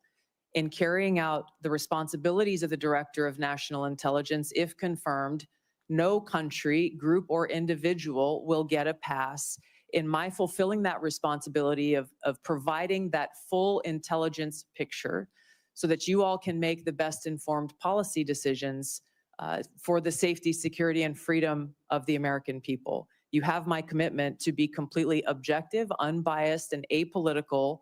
And I hope you understand my commitment to our country's interest. I absolutely do. You have answered my question in the manner in which I wanted to hear, that you will do this in an objective manner, provide the information necessary, and that Russia, if it's a threat, you will tell us so and tell us the details of that threat. Yes, Senator. How would you restructure the national intelligence priority framework to better align with President Trump's national security goals? Senator, this is a discussion, if confirmed, I look forward to having with the President and his national security advisor, again, based on the threat assessment and based on the President's priorities. He has spoken about a number of different priorities in different parts of the world. I would work with them on that national intelligence priorities framework, which will serve as the foundation for the intelligence elements under ODNI. Any recommendations that you have in mind to make to President Trump in that regard? I want to make sure that any recommendations that I make to the president are fully informed. From where I sit now, I don't believe that I can make those recommendations. I take that responsibility seriously and wouldn't want to shortchange him without first doing the due diligence and work to make sure my recommendations are well-founded. How will you, Lieutenant Colonel, as the DNI, if confirmed, meet the objectivity and political neutrality requirements to ensure that you're telling the White House what they need to hear and not what they want to hear? A follow-up to You that mean is like how will troop you handle count conflicting in a different country? intelligence reports from the various members of the intelligence community and present a broad intelligence picture to the president? Yeah, thank you for the question, Senator. I hope that you have confidence in my ability to extract politics from what my role will be as Director of National Intelligence, because it's something I've done for almost 22 years now of wearing the uniform, both serving in the I've been National Guard listening and to the this Army woman for a Reserve, while. even while She's holding got my political respect. office. There is a brick wall between the two, and I have fulfilled that obligation in uniform, as I will as Director of National Intelligence if confirmed. I think the president, I know the president values hearing a lot of different views, and I would make sure that in the intelligence community's responsibilities that dissenting views are not only allowed, but encouraged, and where they present themselves, make sure that the president and you as policymakers are aware so that you can make your best informed decision. Would you agree with me that bias and prejudice, if it exists any place, exists in both sides of an issue, both partisan sides of this place called Washington, D.C., and the goal, the effort that you will make is to make certain that all the information is presented in a nonpartisan, They direct decided to stop and, playing ball.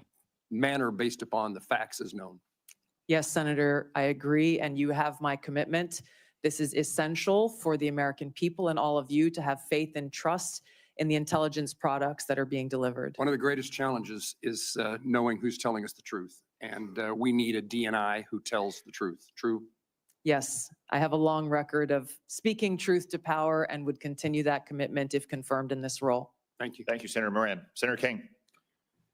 Thank you, Mr. Chairman. And Ms. Gabbard, I certainly want to applaud and express my appreciation for your service, both in the military and in the Congress.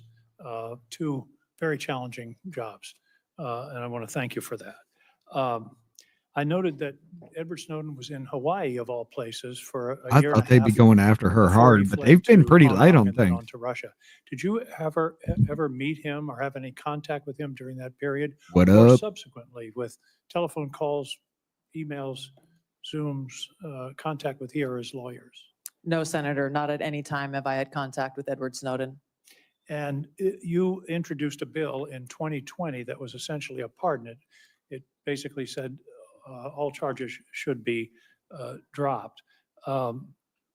You had a lot of whereases in that bill. Where did the factual basis for those whereas clauses come from? Senator, if I recall, in that bill, it came from publicly available information. I see. And were you aware that there was a bipartisan committee report from the House Intelligence Committee in 2016 on Snowden's activities? I don't recall specifically at that time, but I am aware of that committee's report and executive summary that was reported publicly. I did not have access to the classified report that summary was based on. Did you read that report prior to filing your bill in 2020? Senator, I don't recall specifically. I remember reading a lot of materials prior to filing that bill. Well, the bipartisan committee report, Yeah. the first item, Edward Snowden perpetrated the largest and most damaging public release of classified information in U.S. intelligence history. Goes on to say Snowden caused tremendous damage to national security, and the vast majority of the documents he stole have nothing to do with programs impacting individual privacy. But you don't recall ever seeing the work of that committee? I'm aware of those conclusions drawn. You're aware Edward now. Snowden. Were you aware at the time? Yes, I was, Senator. And Edward Snowden broke the law. There's no question about that. Yeah. He should not have released all of that information that caused that harm. How There's many no question documents- about that. How many documents did he release? I know that he took over 1 million documents. I don't know specifically how many of those million he specifically released. Well, you stated very unequivocally today, Snowden broke the law, but you introduced a bill in Congress along with Congressman Matt Gaetz to essentially pardon him. So That- he broke the law, but it wasn't all that serious. Is that what you thought in 2020? I take very seriously upholding our Constitution and have sworn an oath to support and defend that Constitution over 8 times in my life. My statements in the past have been Gary's got a reflective of point the here. egregious and illegal programs that were exposed in that leak. But you ignore the vast majority, as the committee found, bipartisan. I think Devin Nunes was the chair, Adam Schiff was the vice chair. The conclusion was that the vast majority of these things that he released had nothing to do with constitutional rights, the Fourth Amendment, but indeed were enormous compromises of our national security.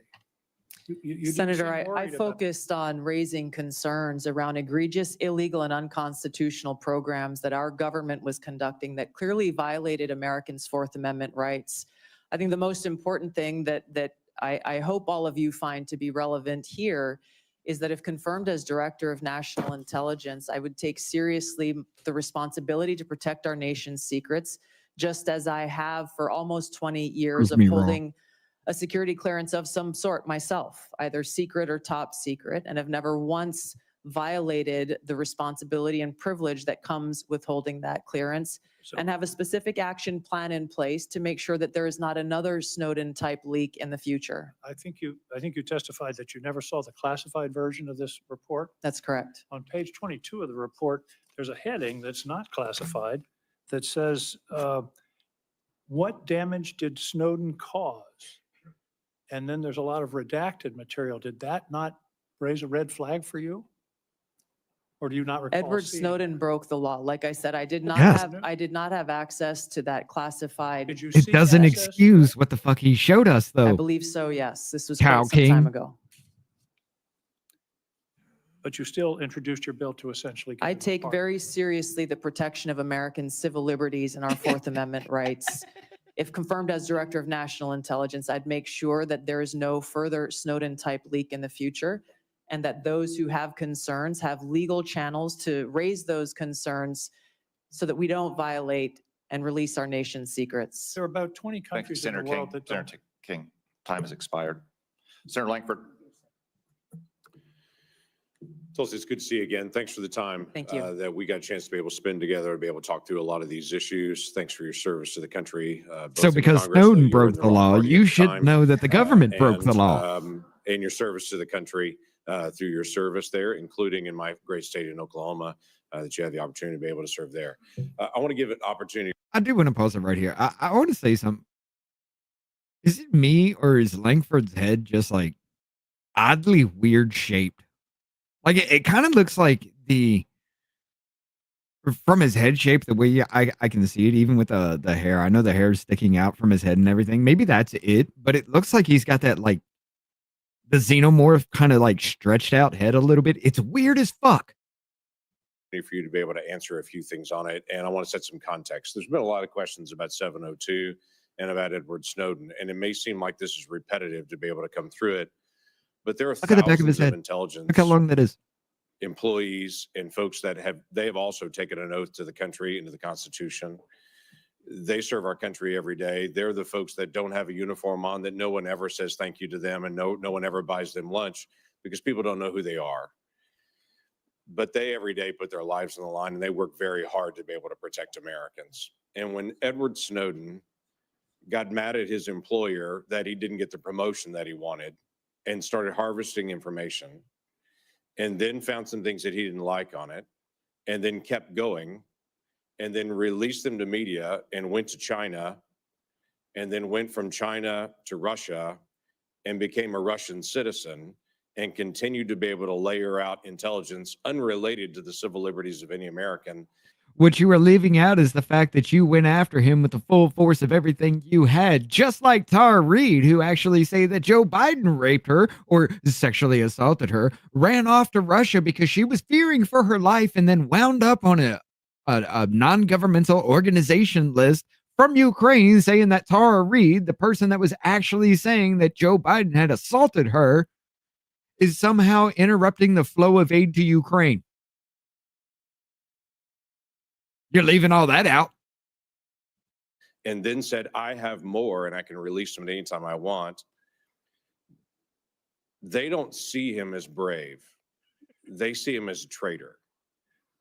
And the concern Either somebody took a chunk out of the side of his hair, though, or there's an indentation in his head. That you'd have the responsibility to oversight is they want to hear that you also believe the same thing, that not just he broke the law, but that he's a traitor, because they don't want that to ever happen again. And all the sources that they had, that they trusted and that trusted them, now their lives were at risk.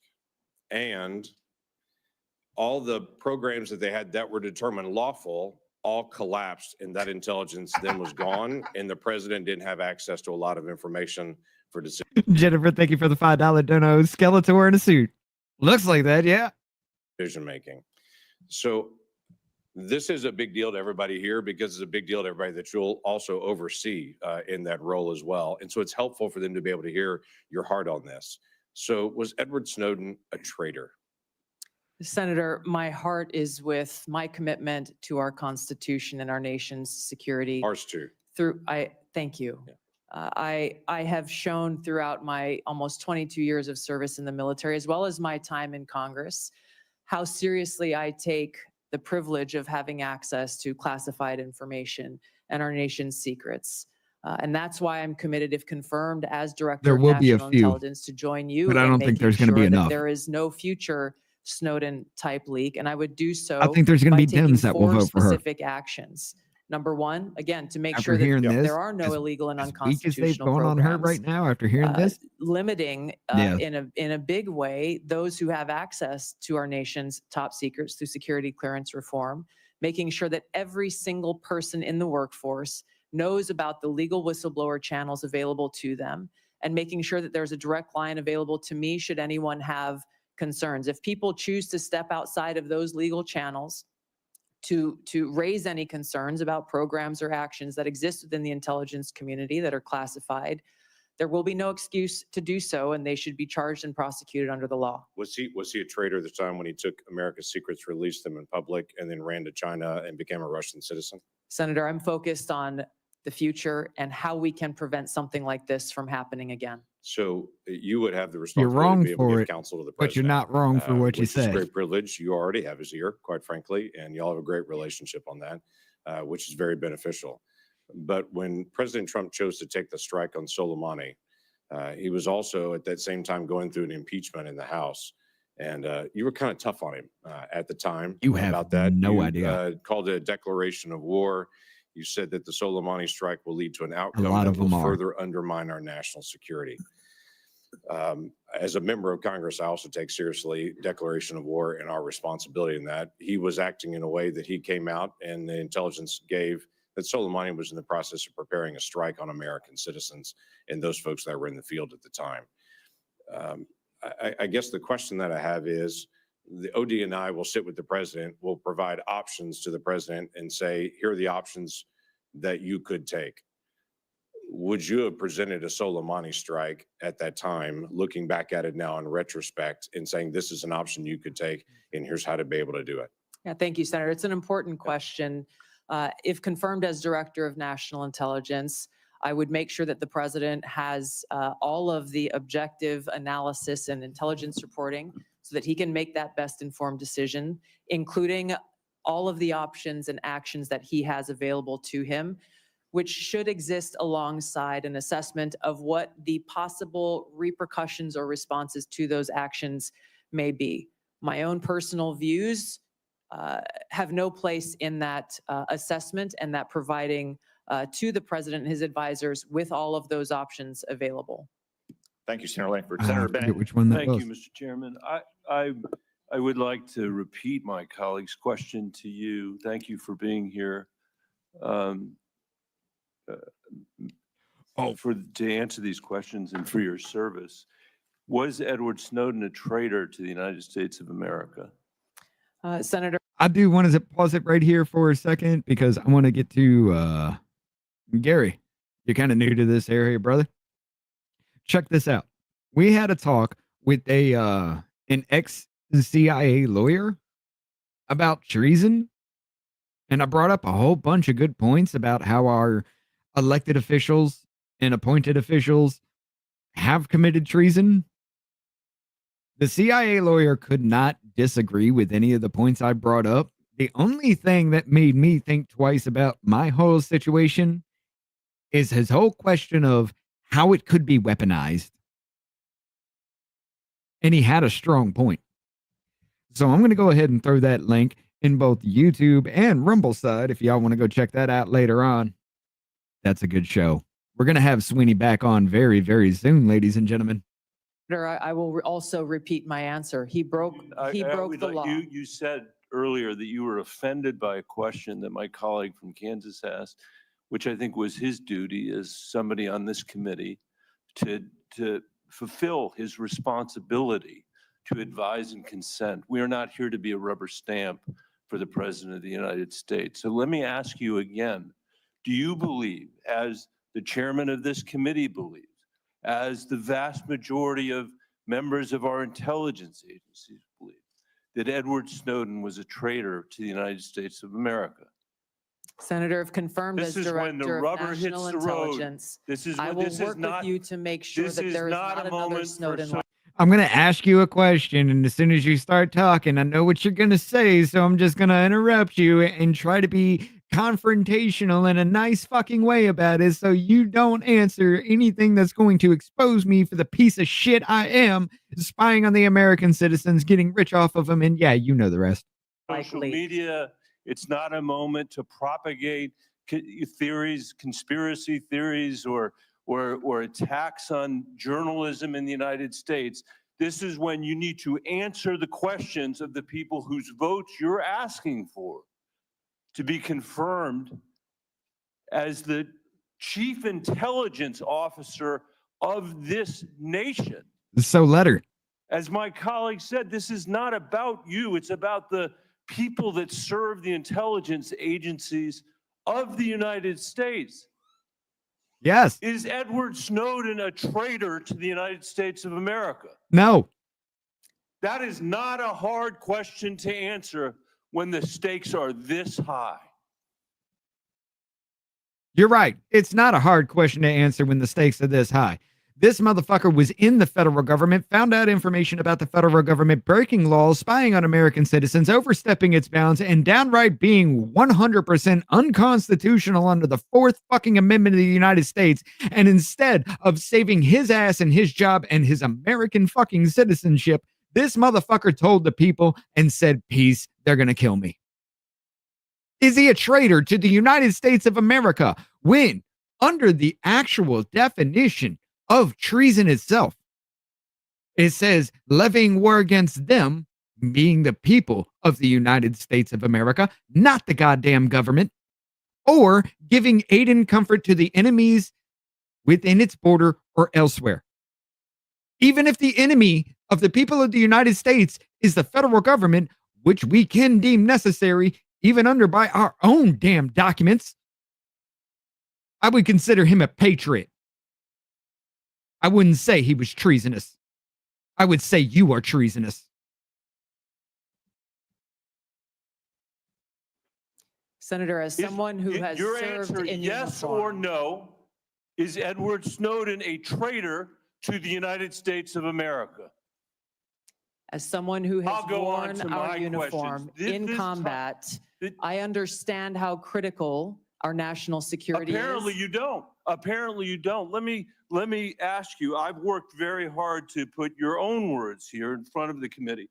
Not, fake news, not conspiracy theories on the internet, but the actual things that you have said. On February 23rd, 2022, at the very moment that Russian tanks were rolling across the peaceful border of Ukraine for the first time. You tweeted at Don't 11:30 be. p.m. your Don't time. be savage. Speak This up. war and Speak your suffering mind. could have easily been avoided if Biden administration / NATO had simply acknowledged Russia's legitimate security concerns regarding Ukraine's becoming a member of NATO. Did you say that, yes or no? I believe you're reading my tweet, Senator. Yes is the answer. A few months later, you said on your podcast, and I quoted it, quote, "But this regime change war against Russia that the U.S. and NATO are waging via their proxy in Ukraine didn't begin when Putin invaded Ukraine. They had their eyes set on this objective long before that." Did you say that, yes or no? I believe you're reading my tweet. Thank There's you. a The lot answer more. is yes. You're quoting a podcast that I'm provided happy much to have more a conversation with the chairman about whether I'm taking anything out of context. I don't think I am. And your answer is yes. Are you aware that your comments about proxy wars and Russia's legitimate security concerns, to quote your own words, are in alignment with what the Russians have said to justify their invasion of Ukraine? Yes or no? Senator, I don't pay attention to Russian So I'll propaganda. take My that as goal is to I'll speak take the that as truth, the answer is no. regardless of whether Thank you like it or not. I'll take it. That's fine. You said you are used to speaking truth to power. Yes. I'm shocked to hear you now say that, you know, you are agreeing. I'm not shocked because I know you said it.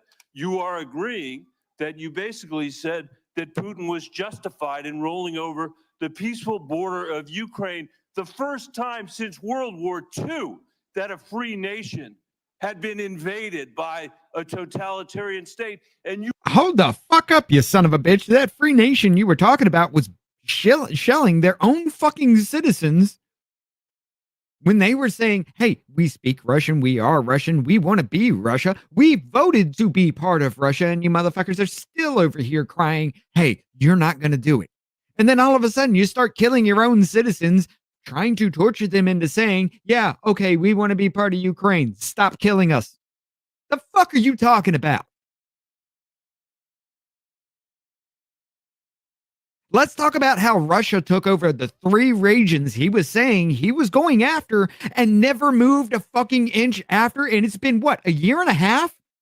All he did was take forces, go over here, look like he was going to attack something, maybe if it had an attack on something, to reroute forces for Ukrainian so they don't pile up in one area for a big-ass attack. The motherfucker ain't moved an inch. He's already won. All we're doing is wasting our fucking money and the lives of Ukrainian citizens and Russian citizens for absolutely no goddamn reason.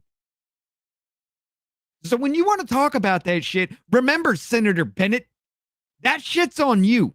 That blood is on you. All because you wanted to play games about Russia. Russia's our biggest enemy when Russia ain't done shit to us for a goddamn long ass time.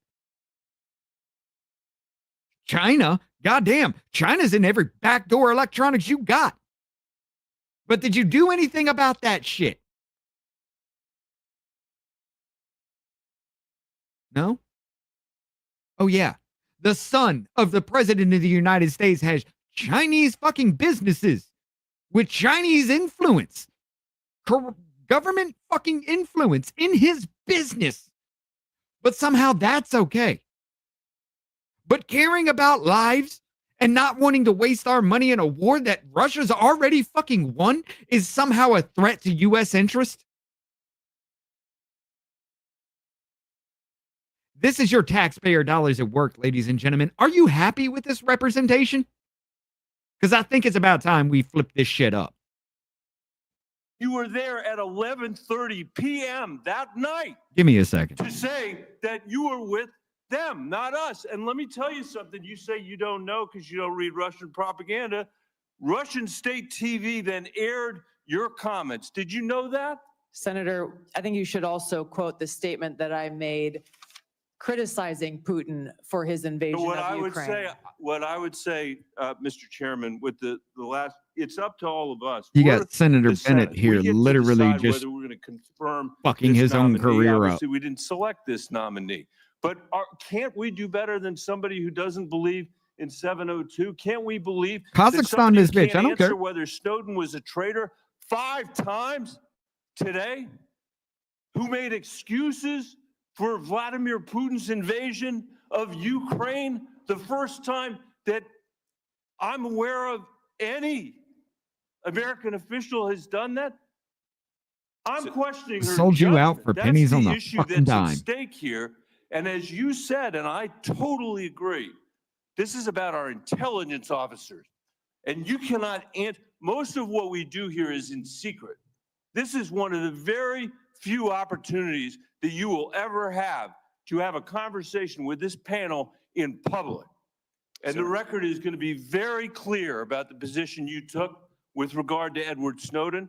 And the record is going to be very clear about your reaffirmation of the statements you made in the middle of the night when Russia was invading the free country of Ukraine. And Senator I hope Bennett, we will your take time- that in your time has expired. consideration when Senator we Bennett, have this vote. Your time has expired. I will note That that was during Senator incredibly Bennett's fucking question and answer, disgusting. there was 2 disturbances in the room. The first sounded like a cell phone. I would ask everyone on both sides of the dais, if you have not silenced or turned off your cell phone, please do so now. The second disturbance was the cries of a small child. We will welcome such disturbances because the cries of an infant are the sound of answered prayers. Senator Rounds. Not only here, but the answered prayers in church when they cry as well, Mr. Chairman. First of all, thank you for your service to our country. I think part of the discussion here, as you can see, we feel very, very strongly about FISA 702. We work with it literally every day. As you can also tell, we have some very, very strong feelings here with regard to the actions of Edward Snowden. I want to come back and I'm going to give you an opportunity to make any corrections or to make any other comments with regard to both of those issues that have been brought up here. But before I get into that, I want to go back into a little bit of your previous history as well. You did serve as Hawaii's, you served as a congressperson for what, 8 years? Yes, Senator. And during that time, you served on the Armed Services Committee. And during that time period, you did carry a TSSCI clearance. You worked your way through that time period. You had an opportunity to look at a lot of information. Can you share just a little bit about the way that you've looked at that, not just as a member of the congressional delegation from Hawaii, but also during the time in which you were a lieutenant colonel serving up through and including a battalion commander. Talk about that a little bit, please. Thank you, Senator, for your question. In both of those roles, I had exposure to different sides of how critical our national security is and the unique role that our intelligence community plays in ensuring our national security. My most recent deployment with the military was as part of a joint special operations task force to Djibouti and Somalia, where our mission was to support the Somalis government and military's focus on defeating al-Shabaab, which is al-Qaeda's element there within East Africa. One of the things that we came across there that I hadn't known previously, even having served in Congress for 8 years, because it hadn't been focused on, was how al-Shabaab specifically was the biggest funder of al-Qaeda in the Arabian Peninsula, which again should be of unique concern and interest to our own national security concerns. Being able to engage with world leaders in both capacities, in uniform and as a member of Congress, being a customer of intelligence in both of those roles gives me a unique perspective, if confirmed as Director of National Intelligence, to come in with fresh eyes, to come in with some of the frustrations that I experienced as a member of Congress with the lack of information that we received from the intelligence community, oftentimes feeling as though everything we heard in a brief could have been read in the newspaper that morning. and the essential oversight role that all of you play here in Congress. You are unable to do so unless you are equipped with that intelligence and information. I'm committed to fulfilling that responsibility if confirmed as Director of National Intelligence. Okay, now, when you and I first met, I told you that I thought you needed to kind of take a change in the direction that you were going with regard to how you were approaching the private conversations, and that we wanted you to sit down and meet with some I mean, folks who I've were already had directly a blood involved in clot in my lung. gathering the intelligence and so forth. You did that. Yes. And then we came back and we sat back down again. And what those individuals who I had talked to and I asked you to talk with shared with me that they thought that you were a quick study, and that you had the opportunity to look at a number of the issues that this committee considers to be extremely sensitive, and 702 in particular. Now, I've got about a minute left, but I want to give you an opportunity in front of this committee to share your position in your own words about how strong or how much it is needed with regard to the continuation of 702 and your support for it. Thank you, Senator. 702 provides a unique security tool and capability that is essential for our national security. There are a number of It's gonna be a areas that we stupidity would be aneurysm. blind from a national security perspective without this capability.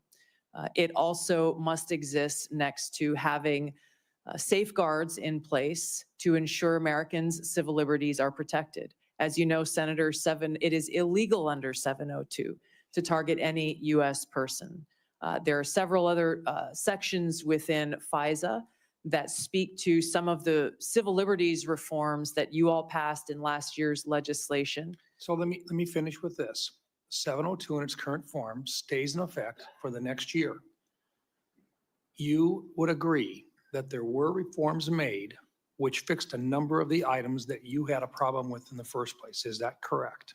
It's correct, Senator, and some of those reforms that you enacted were a specific to some of the legislation that I introduced back when I was in Congress, such as prohibiting the abouts collection as well. Thank you. Thank you, Senator Round. Senator Gillibrand. Thank you, Mr. Chairman. Thank you, Ms. Gabbard, for your service, both in Congress and in our U.S. military. I want to talk to you a little bit about your perspectives on China. How do you view China in your national security role? Our relationship with China is one that is complex, given how closely our economies are linked. There are a number of challenges and threats that need to be navigated with respect to China, some of which have come up most recently with this very serious cyber exploitation in Salt Typhoon and Volt Typhoon that seemingly took us by surprise, and the compromising of our major telecom companies and an area of significant and great concern. That was actually known a long time Some of ago, your though. past statements that are relevant to China are concerning, because I don't think it fully appreciates China's perspective towards the United States. For example, with regard to TikTok. Your past statements have essentially said that requiring domestic ownership of TikTok is a violation of civil liberties, and the national security concerns are complete BS. Can you explain why you have this view on TikTok? The position that I previously made, obviously not as a member of Congress, as you consider the TikTok legislation, were centered around the protection of Americans' First Amendment rights and the lack of data privacy legislation, frankly, that would apply to TikTok, Facebook, X, all of these different social media applications that collect on us as users of these applications. There were other provisions within that legislation that granted very vague and grandiose authorities to the president on deciding which private companies are or are not a national security threat. So let's talk about China specifically, because this is where I want to make sure you understand what's at stake. We've had concerns over many years that when China owns infrastructure, it can manipulate that infrastructure. It can use it for spying. It could use it, turn it on or off. And you've actually addressed some of the most recent cyber attacks that we believe China had relevant participation. The challenge is, if China owns TikTok. It means they can spy on the United States, on the American needs to people. It can happen. take all the data from our children. It can change Damn the near narrative everybody about needs to what go. people are talking about through their algorithms. If it wants to create misinformation or malign foreign influence, it's very easy. So can you understand why it's so important that we require domestic ownership of TikTok? I understand the concern, Senator. I would just reiterate some of my concerns that I stated in the past about how this really is an issue about data privacy, because so much of what is collected by all of these, even US-owned Understood. I'm companies, just can be concerned sold about to any adversaries. country. I get it. And that is a bigger issue for Congress to wrestle, and I am all in for that conversation. But I want you to appreciate China. What is your view with regard to Taiwan? Do you think it is something that your intelligence efforts will understand how important our relationship is with Taiwan, specifically on chips manufacturing? I think President And Trump has it's most the recently world's decided to have screw 100% supply. tariff on all chips from Taiwan.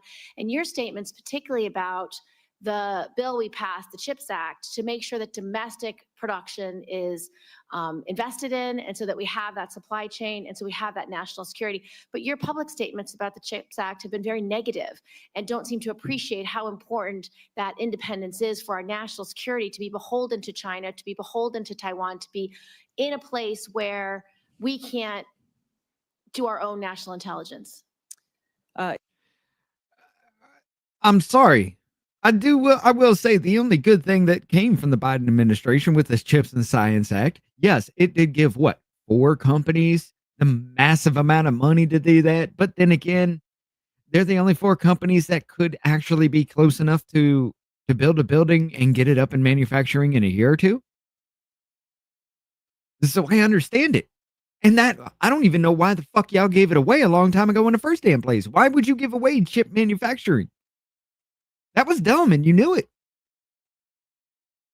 But then again, that led the ability for China to put a hardwired chip inside every fucking TP-Link is the biggest fucking one of them. Wireless routers in everybody's fucking home that has known so far TP-Link, so that China has a backdoor access into anything hardwired in. The only way you can stop that access is by unplugging your router. Y'all motherfuckers let it happen. In an effort to be more peaceful to China, I get it, but you gave them the ability to put backdoor access into everything we fucking have. Just stop playing stupid. That was your fault. Yes, Senator, I fully support the investment in building and strengthening our own domestic capabilities. If I recall, that legislation had a lot of other provisions in it that had nothing to do with the production of our own capability, and I felt were a distraction away from and a potential obstacle towards achieving that. So you will recommend to the president that we continue to invest in the semiconductor industry in the United States for our own independence as well as our own national security? Yes, Senator, and I would base my recommendations on a number of all of these issues, if confirmed as DNI, based on the full assessment of the intelligence picture, so that the president understands the ramifications and the potential cost towards any one of these policy positions that he will make and all of you will make. And last, I want to return to the Soleimani strike. At the time, you said it was illegal, that President Trump did was illegal, would cause very significant problems down the line. What is your position on that strike? And will you be able to advise the president in future issues with regard to national security? Those broader issues that I raised with regard to war powers, I have been consistent on. I didn't have access to all of the information behind that We're still on strike YouTube. at the time, and my concerns were that may be an escalatory action. President Trump was right. There was no escalation beyond that, and his policies towards Iran turned out to be very effective for our own national security. Thank you, Senator Gillibrand.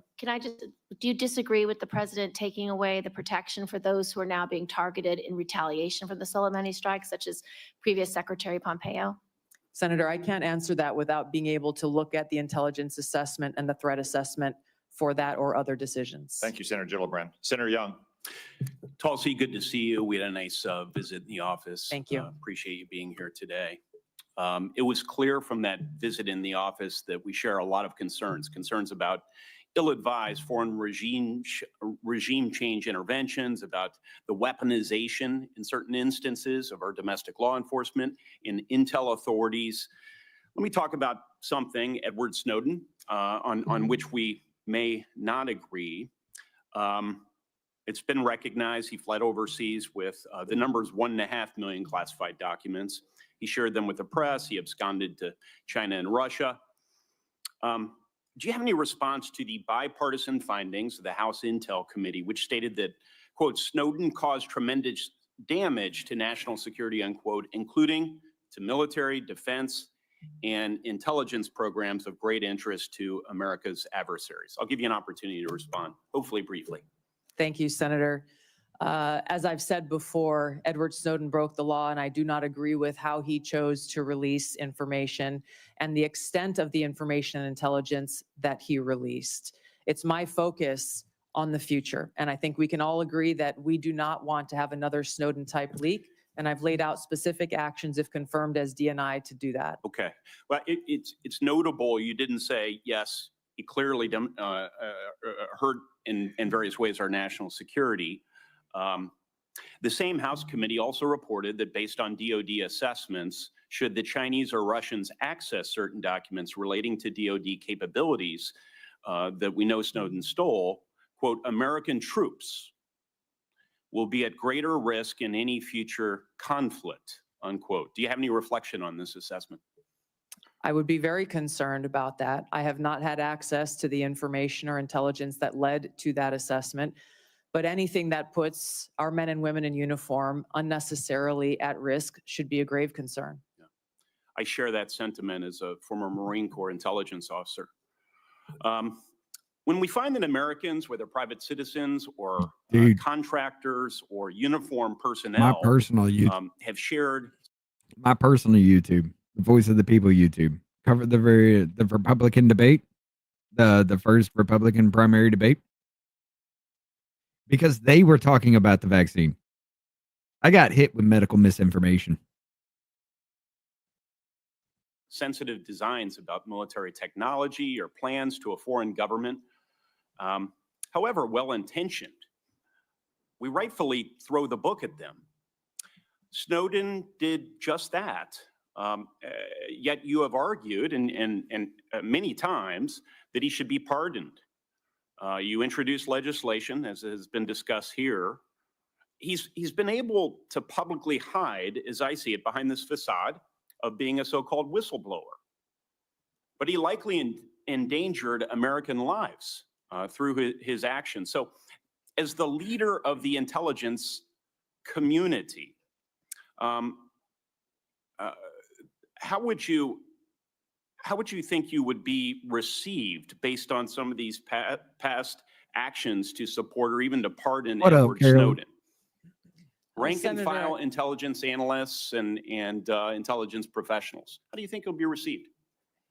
I'm grateful, Senator, to have received letters of endorsement and support from many current and former individuals who've worked within the intelligence community, those who've worked or are still working within our military, because I believe they trust that my goal, my sole goal and interest is in our nation's security and upholding our oath to the Constitution.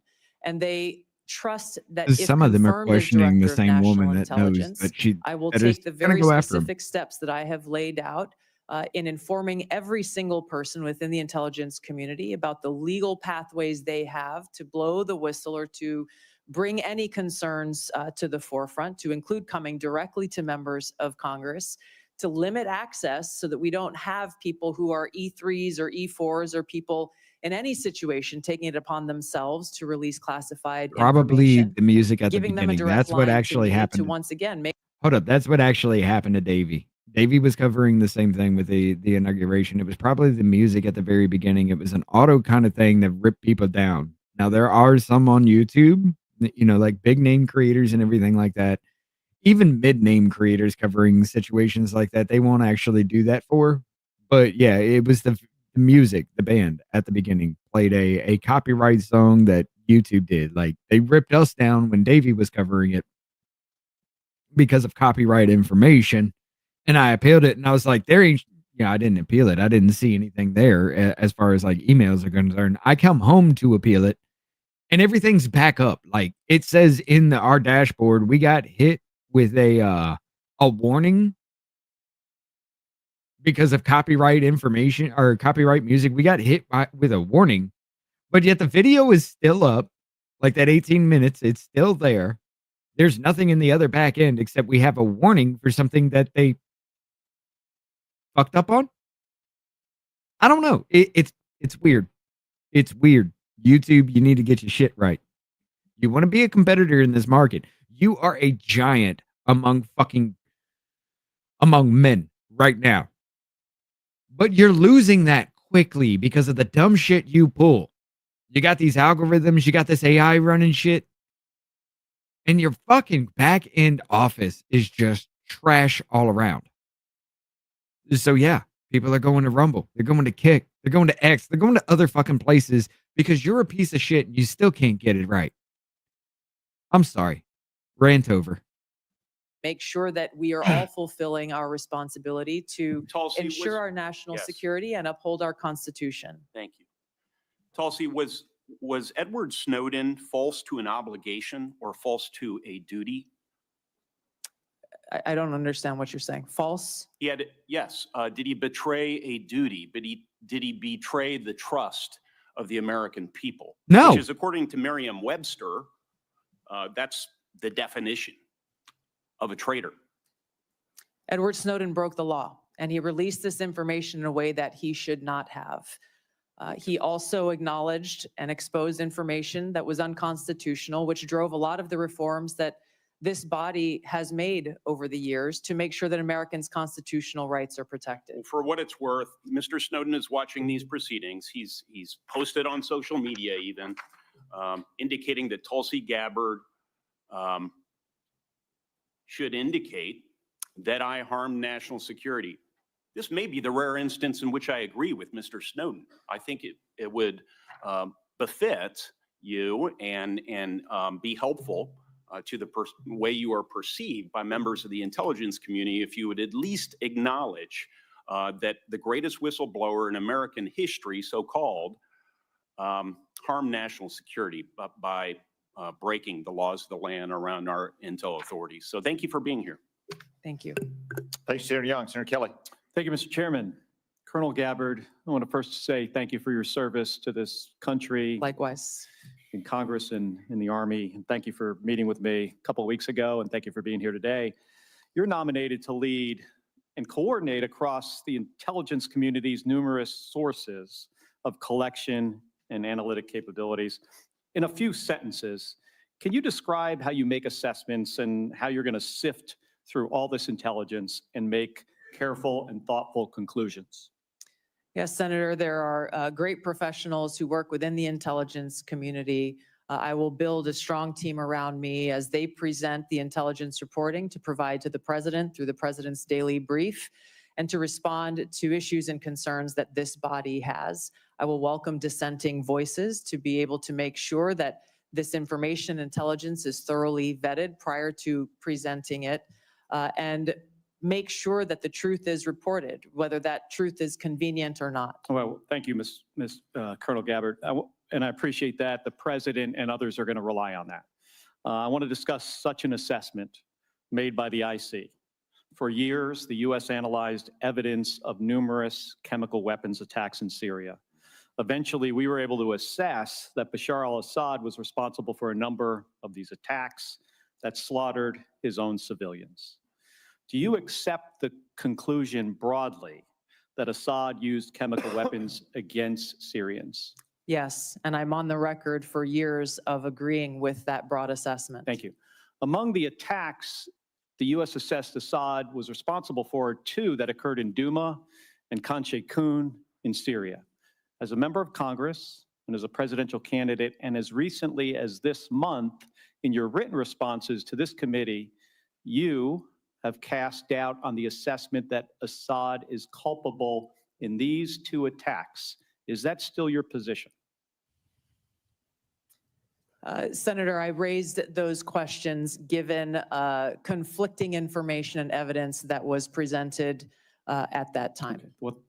Well, thank you. So to help inform the public, the Trump administration released declassified intelligence in 2017 and again in 2018, showing how experts analyzed multiple types of evidence, satellite imagery, medical experts' witnesses, describing sources and showing the reasoning used to determine Assad's culpability in using these chemical weapons, including in Duma and Khan Sheikhoun in these attacks, the ones that you questioned. I have two documents I want to submit for the record, Mr. Chairman. Admitted. Thank you. Were you aware of the declassified assessments, the one I referenced? Yes, I was. And as a member of the House Armed Services Committee and the Foreign Affairs Committee, did you take time to review these? Yes.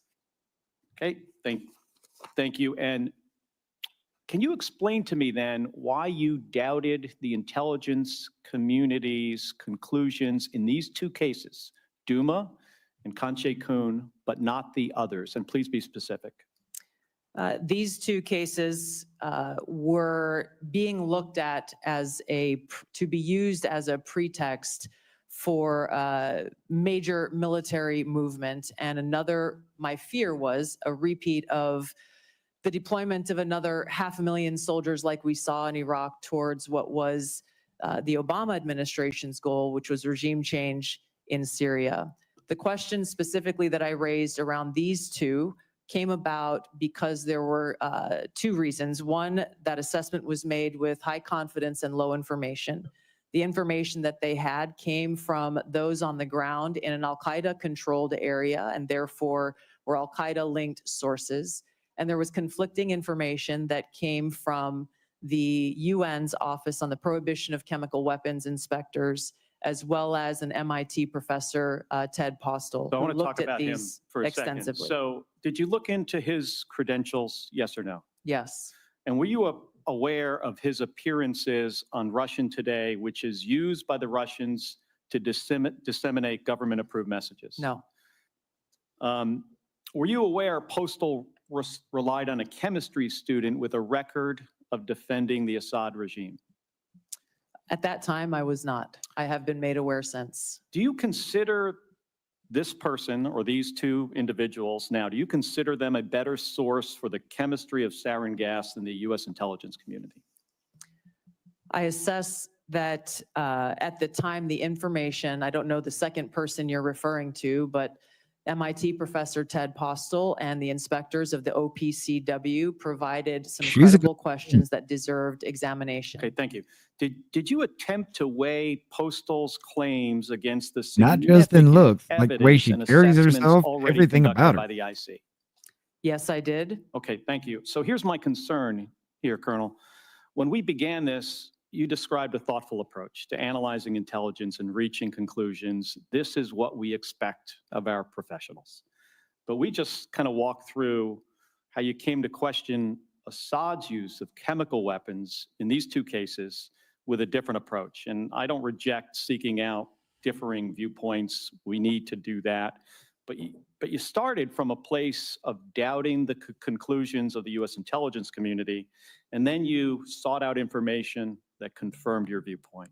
That led you to embrace the opinions of two individuals that I think we disagree on this. You think they had expertise, I do not, and others do not. But these individuals were sympathetic to Russia and the Assad regime. It also led you to minimize or discount the overwhelmingly information that contradicted your viewpoint, including the expert assessments of our own intelligence community. Is there any time y'all And motherfuckers never they don't stop get lying? it right 100% of the time. I get that. But what I have seen makes it clear that at the same time that you were skeptical of our intelligence know. community's assessments, I didn't finish watching it. you would not apply the same skepticism to information that came from sympathizers of Russia and Assad. And I think that's something that we should all be concerned about. Thank you. And I'm Thank you, sorry Senator. for going over Thank my you, Senator time. Kelly. I want to recognize and welcome to the committee our newest member, Senator Budd, although we all regret Senator Rubio's departure. We're all pleased, as evidenced by the 99-0 vote, that he is now the Secretary of State and that Also pleased that we have a great new member on our committee, Senator Budd. Thank you, Mr. Chairman. I'm grateful for your leadership here as well. Colonel Gabbard, great to see you again. I enjoyed meeting you in my office a while back, and I've enjoyed our friendship and our time serving together in the U.S. House. So as you know, Section 3023 of Title 50 states any individual nominated for appointment as DNI shall have extensive national security. I don't think they've taken his vote yet. You served 4 terms as a member of the House of Representatives, which is a constitutional office. And throughout your tenure, you were a member of the Armed Services Committee and the Foreign Affairs Committee. Is that correct? Yes, Senator. You also served over 2 decades in the U.S. Army, including holding commands at multiple levels and served through administrations of both political parties. Is that correct? Yes, Senator. Throughout your time in the U.S. House and in the Army, you've been both a consumer of intelligence and a policymaker. How important is it for the intelligence community to provide timely, relevant, factual, and objective intelligence to policymakers? Senator, it is nothing less than a matter of our national security. Too often in the multitude of intelligence failures that our country And has Kash, seen, Patel. that objective has not been met. Now, CIA Director Ratcliffe talked about in his testimony before this committee how the CIA's own internal metrics have shown that analytic objectivity has gone down within that organization. This is the very kind of thing that I would seek to address if confirmed as Director of National Intelligence, is ensuring that politics, biases, or personal views are checked at the door. I would lead by example by doing it myself, and ensuring that that intelligence analysis and reporting meets the objective that the President and Congress requires, which is no politics, no personal abuses, and making sure that that objectivity in a timely, relevant fashion is brought to the President so that we can get ahead of problems in ensuring our national security rather than being caught on our heels and being forced to respond to them. Thank you for that. I I think it's don't clear know. from your background and experience that you I more don't than know. meet the statutory requirements for this position. I want to switch gears a little bit. There's been a lot of discussion today. I think it's a necessary discussion about your position on 702, Section 702 of FISA. So I've personally had concerns, and I think we even talked about this when we served in the House together, and I actually voted against its reauthorization when I was in the House. However, I recently voted to reauthorize Section 702 with additional safeguards to end the politicization of the tool and to ensure privacy and civil liberties that they're protected. So Ms. Gabbard, tell us, how has your thinking on Section 702 developed over time and why? And if confirmed, what will you do to ensure that this new statutory safeguards, that they're fully implemented? Well, Senator, as you pointed out, many of the concerns that we raised when we served in the House of Representatives were centered around the lack of safeguards Hey, to look, I was protect against being Americans' bonded Fourth Amendment rights because of and civil liberties as a it first pertains impression. to But searching of U.S. after that hearing, persons with that incidental collection that occurs under 702. You and I both know and agree that the national security capability that is provided by Section 702 that enables this foreign surveillance on non-U.S. persons overseas is critical, period. My commitment is to make sure that our national security tools are maintained to fulfill that requirement while also protecting Americans' Fourth Amendment rights and protection against unlawful search and seizure. There are a number of those reforms that you referenced, such as the prohibition of abouts collection, which we brought up when we served in the House, making sure that 100% of U.S. persons by the FBI on this incidental collection are reviewed by the Attorney General herself. There are a number of other reforms that I believe strengthen significantly those safeguards, a number of them that I had worked to try to bring into place when I was in the House of Representatives.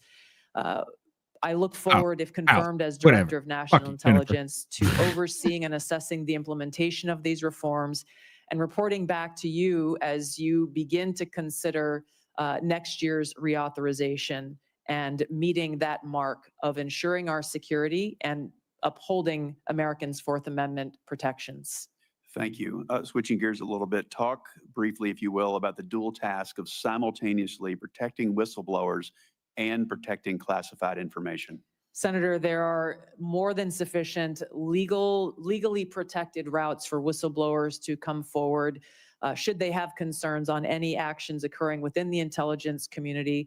I've spoken about the additional protections that I personally will put in place if confirmed as Director of National Intelligence, understanding the seriousness of protecting our nation's secrets, and one that I hold personally. Thank you. Thank you. Thank you, Senator Budd. I will recognize Senator Wicker, an ex officio member of our committee, which is Latin for so powerful a man, he can go to any committee he wants and ask questions anytime. I look at it differently, Mr. Chairman. I think what you're saying is that I'm the only non-voting member of this committee that's here at this hearing, and I've been at an Armed Services Committee hearing most of the morning. Let me ask about something that happened a long time ago and something about something's happening right now.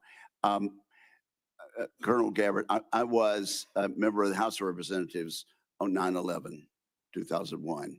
As a matter of fact, I was at the Pentagon that very morning when the attacks happened. Where were you when 9/11? We all remember where we were. Yes, I was in Hawaii. There was a 5 or 6 hour time difference.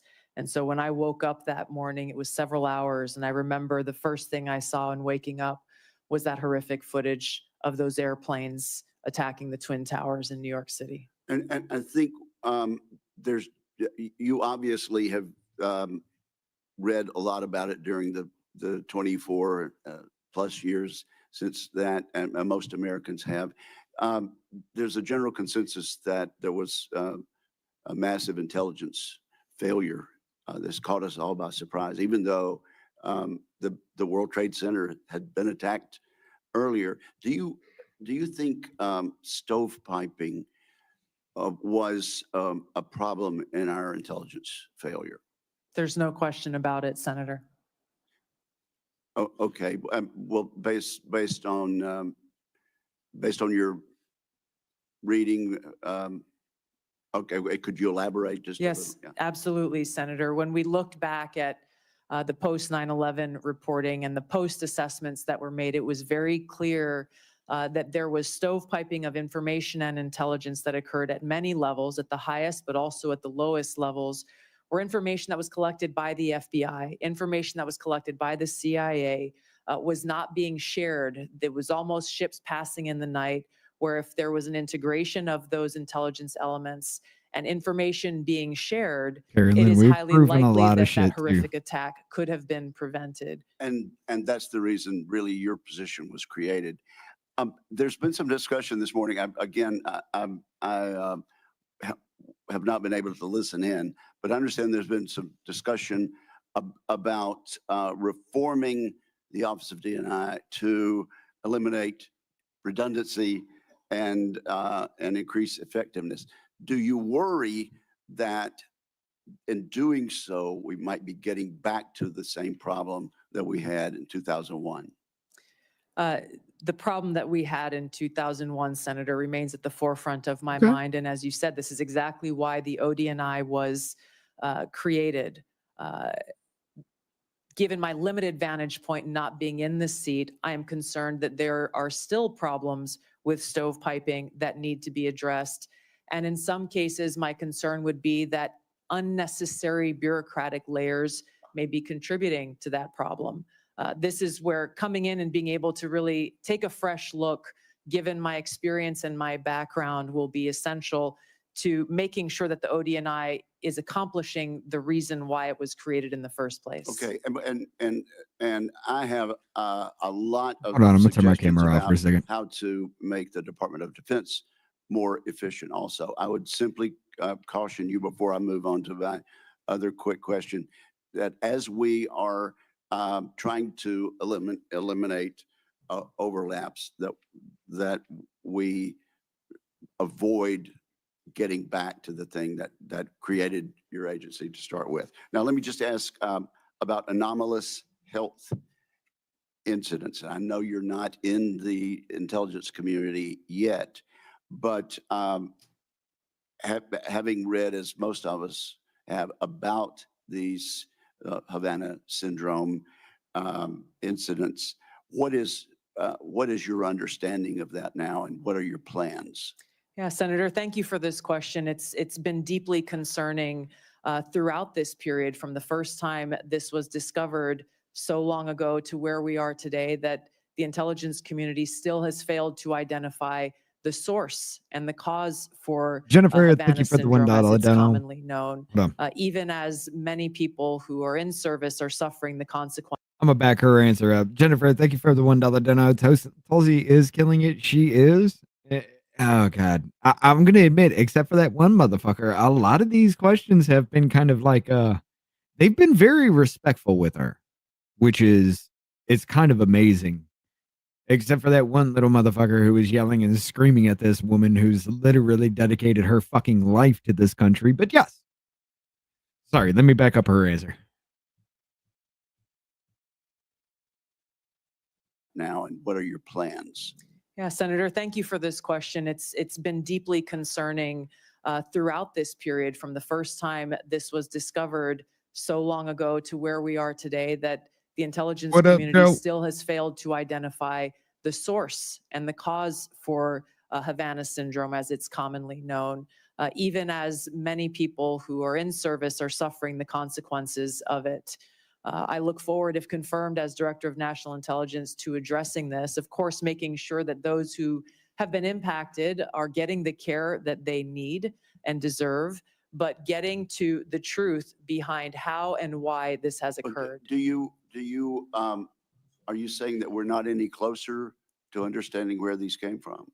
Based on my understanding, there has What up, not been any 68? definitive I'm reporting not from the family friendly. intelligence community Just on giving you a the little heads source up. and the cause for these anomalous health incidents. Okay, well, perhaps you'd like to, I could follow up on the record. I'd look forward to but that. I think there's some more public information that is recent about that. Thank you, ma'am. Appreciate Thank you, Senator. Senator Wicker. As I acknowledged at the outset, it is the custom of this committee to allow a follow-up question for senators who remain present at the end of the regular 5-minute round of questions. I remember everyone, this is a follow-up question, not a 5-minute round. We will have Ms. Gabbard in a closed session where each of us will have yet another 5-minute round of questioning. Is there any senator who wishes to be recognized for a follow-up question? Senator Wyden. Thank you very much.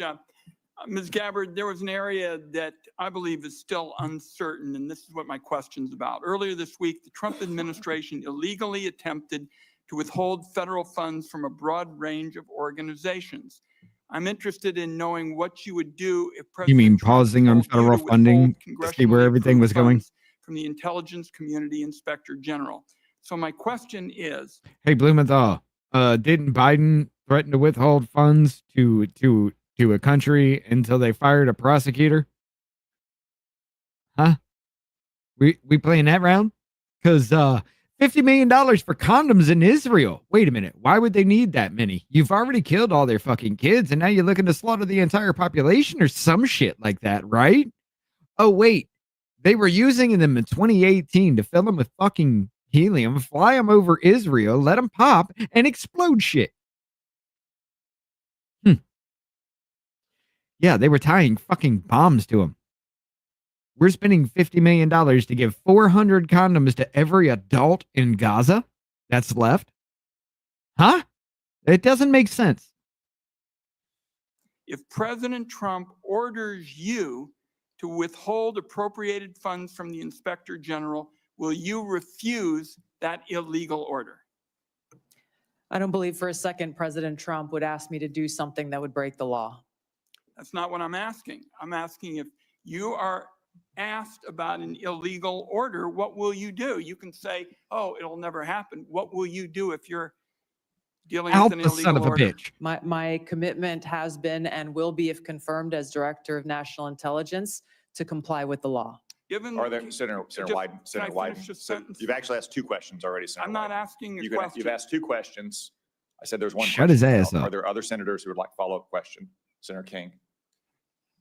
I'd like to follow up on my line of questioning about. I have no doubt if Edward Trump Snowden told her to do and something illegal, she understand would how you not keep that shit quiet. the facts leading up to your 2020 bill, providing him with a pardon.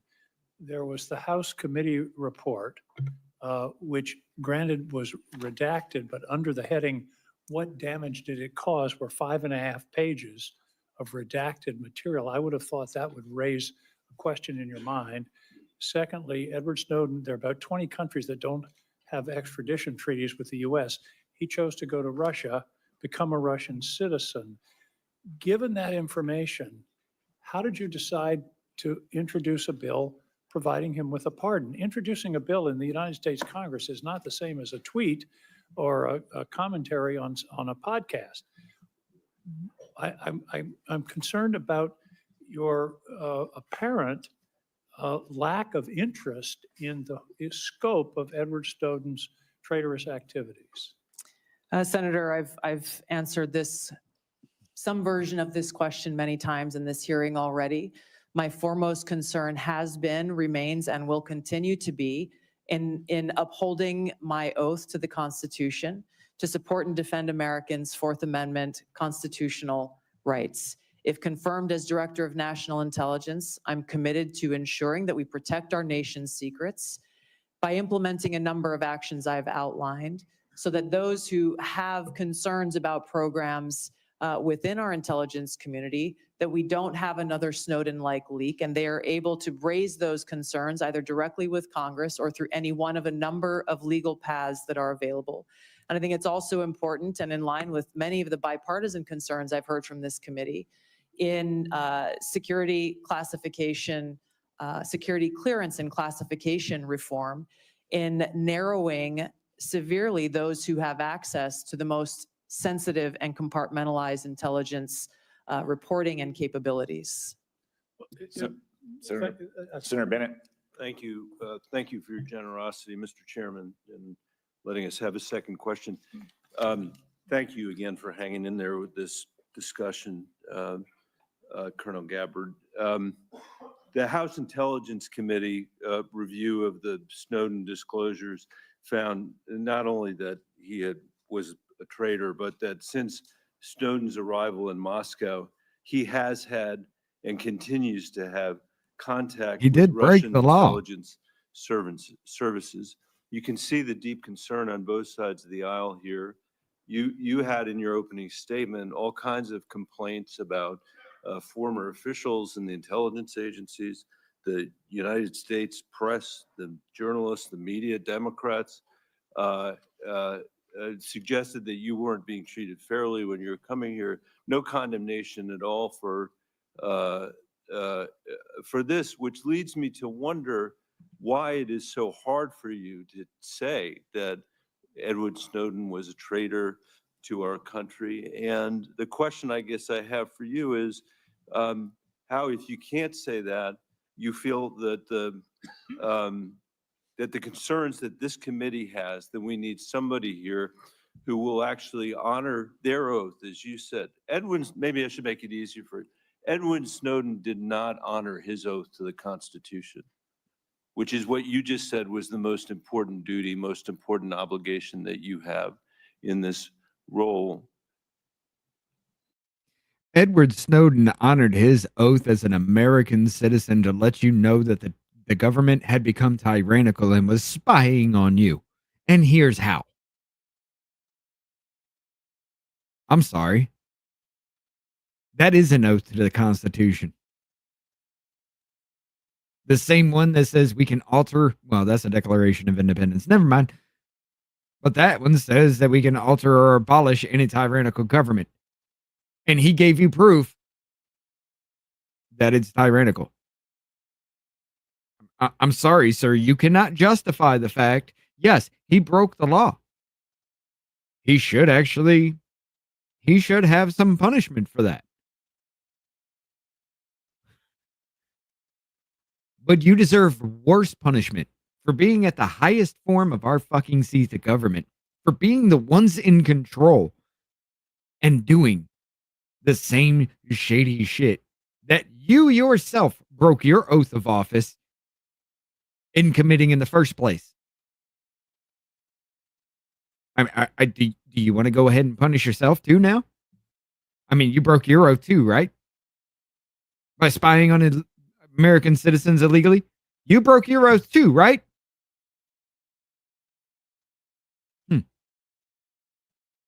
Yeah, he broke the law and he actually deserves to be punished for breaking the law.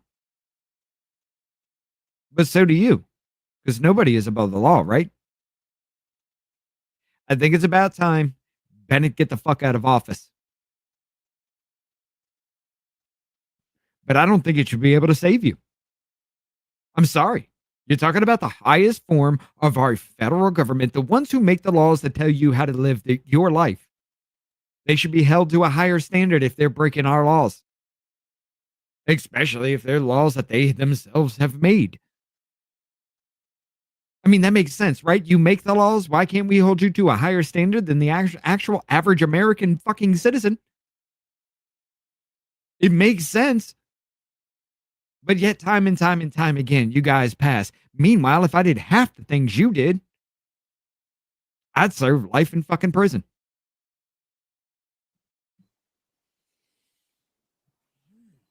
Why is he being treated like a folk hero by you instead of the traitor that he was?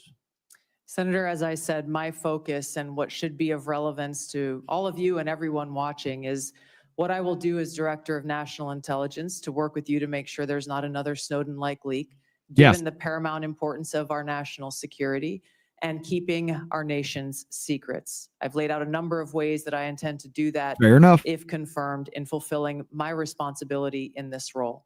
Thank you, Mr. Chairman. Senator Gillibrand. Thank you, Mr. Chairman. I just wanted to continue along with regard to China because it's such an important part of your portfolio. And I know on armed services, I got to you've look had into that. hearings I over got to the look into last that. 15 years about their architecture and how they're building up space capabilities, sea capabilities, Air Force capabilities, every type of capability they possibly could. And that aligned with their malign foreign influence and with their ambition with regard to Taiwan. It just creates a very dangerous scenario and concerning one. And so I wanted to ask Fair you enough. about Japan because recently, about a year and a half ago, 13 months ago, you said that you didn't think it was wise to allow Japan to build up their own defense architecture. And you thought it was short-sighted. Can you speak a little bit about that? Because our alliance with Japan is so important in our ability to defend against malign activities of China, not only geographically, but because for the last 50 years, they've been close allies that we rely on. We share intelligence, we share operations. They are a great ally. So what was your concern about? And have you had any views that have shifted in that regard? I've heard this answer. I'm going to pause it right here. But what I'm going to say about this is, bitch, we dropped the sun on them fucking twice. Is it not in our best interest to make sure that they don't grow out of control to say, hey, you remember the time you dropped the sun on us twice? Now, yes, they have been great allies to us, and I have no fucking problems with the Japanese people, but grudges within Japanese society run generations. Who's to say they don't put somebody in here and be like, hey, I survived you dropping the sun on my family twice. Bonsai, motherfucker. Calm the fuck down, okay? Yeah, thank you for the question, Senator. I agree. Japan has been a strong ally of the United States in a different capacity as a member of the Hawaii National Guard. I've gone and conducted training missions in Japan with the Japanese Self-Defense Force. Their forces and their constitution has been primarily focused on self-defense. The concerns that I had raised previously had to do with really looking at the bigger picture of the context of the history with Japan and China and recognizing the implications of. God damn it. I corrected it. Yes, I called her senator. I thought she was a senator. She was in the House of Representatives. She was a congresswoman. I apologize. Fuck. Of what, We were how talking this about kind Bob of Menendez shift earlier in from a that point. self-defense posture that Japan has had I can't constitutionally say to a that. more That was way off. offensive posture could result in escalation. And given the history, we need to acknowledge what the ramifications could be to our own security interests. And that's something that I am looking forward to being able to provide to all of you and to the president, if confirmed as Director of National Intelligence, is that in-depth analysis and assessment so that various policies or actions that you all or the president are considering are fully thought through given that broader context of nuance of history and the complexities that exist within the Asia-Pacific region. Having grown up there, I'm very familiar with. But you do Thank want. you, Senator Gillibrand. Okay. Senator Kelly. Thank you, Mr. Chairman. Colonel Gabbard, when Russia was denying Assad's use of chemical weapons, they accused the U.S. of supporting terrorists. This is a line that Putin used frequently during the Syrian civil war as he supported Assad. Syrian officials made similar comments. They did it repeatedly. They did it in public. They did it at the United Nations. In 2016, you gave an interview in which you said, and this is a quote, "The U.S. is providing direct and indirect support to terrorist groups in order to overthrow the Syrian government." And in 2019, on the Democratic presidential debate stage, you said of President Trump, this is a quote, "This current president is continuing to betray us. We were supposed to be going after al-Qaeda, but over years now, not only have we not gone after al-Qaeda, our president is supporting al-Qaeda." So I'm interested to hear. We've been doing that. Kelly, we've been doing that. That was on you too. That was on you too. We've been doing that. How much have we funded for fucking Iran to get all up in fucking arms right now? Again, $50 million in condoms to Gaza? We're funding both sides of this. We have been. Of all conflicts, we've really been stoking the flames of everywhere. So don't sit here and play like we don't know this shit. And that's your fucking fault, not ours. Well, it is our fault. We fell asleep when everything got fucking good. And now it's all coming crashing down around us. And we don't know what the hell's going on right now. But you do. You are fucking afraid. Because the people understand what's happening now. We're getting it. And that was your doing.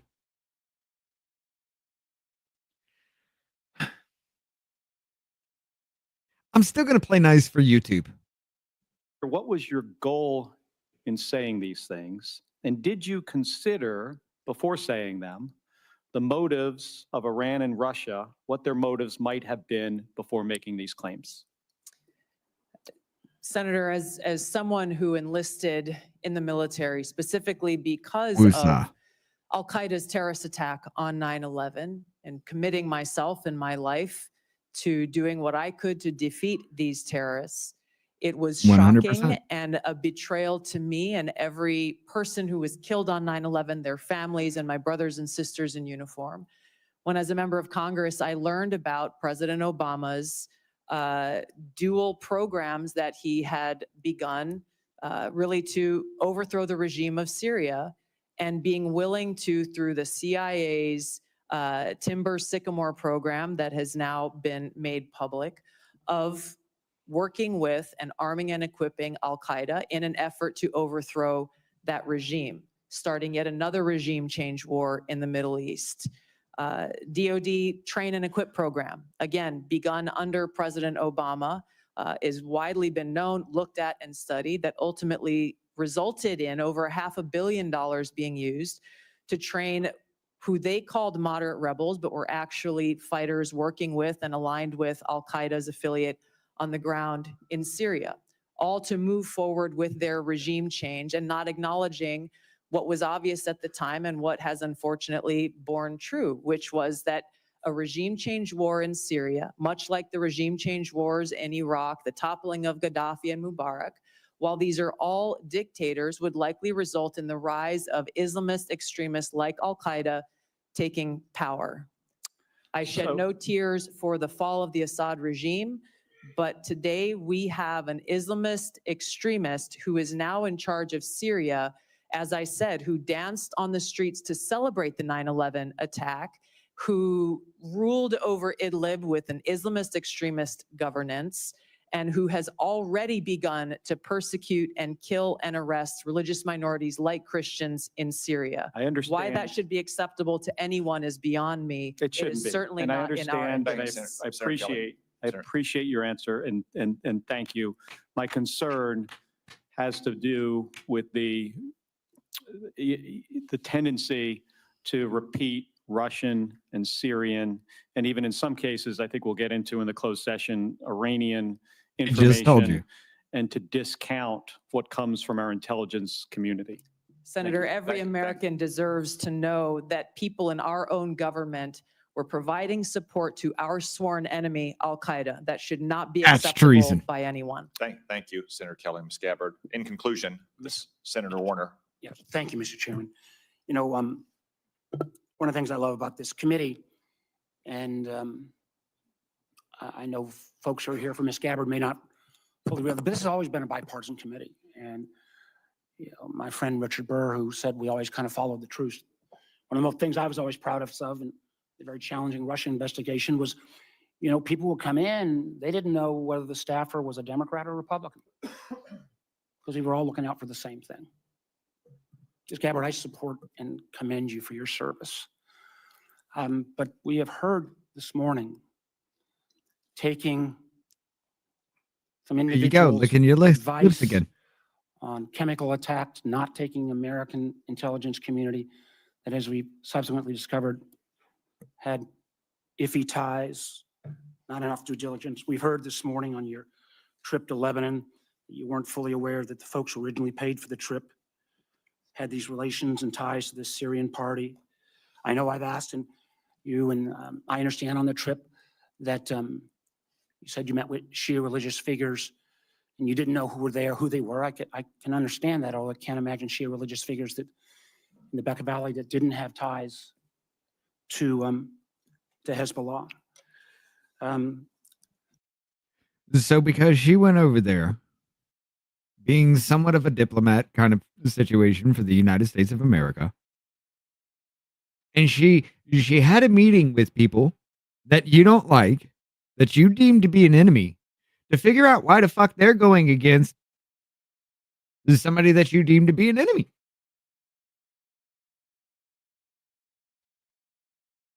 This is the kind of retardation that just needs to stop.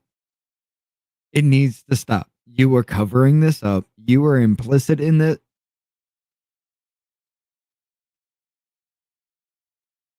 We're still on YouTube. And we can have a difference of opinion on TikTok. Chairman and I feel very strongly that it is a national security threat.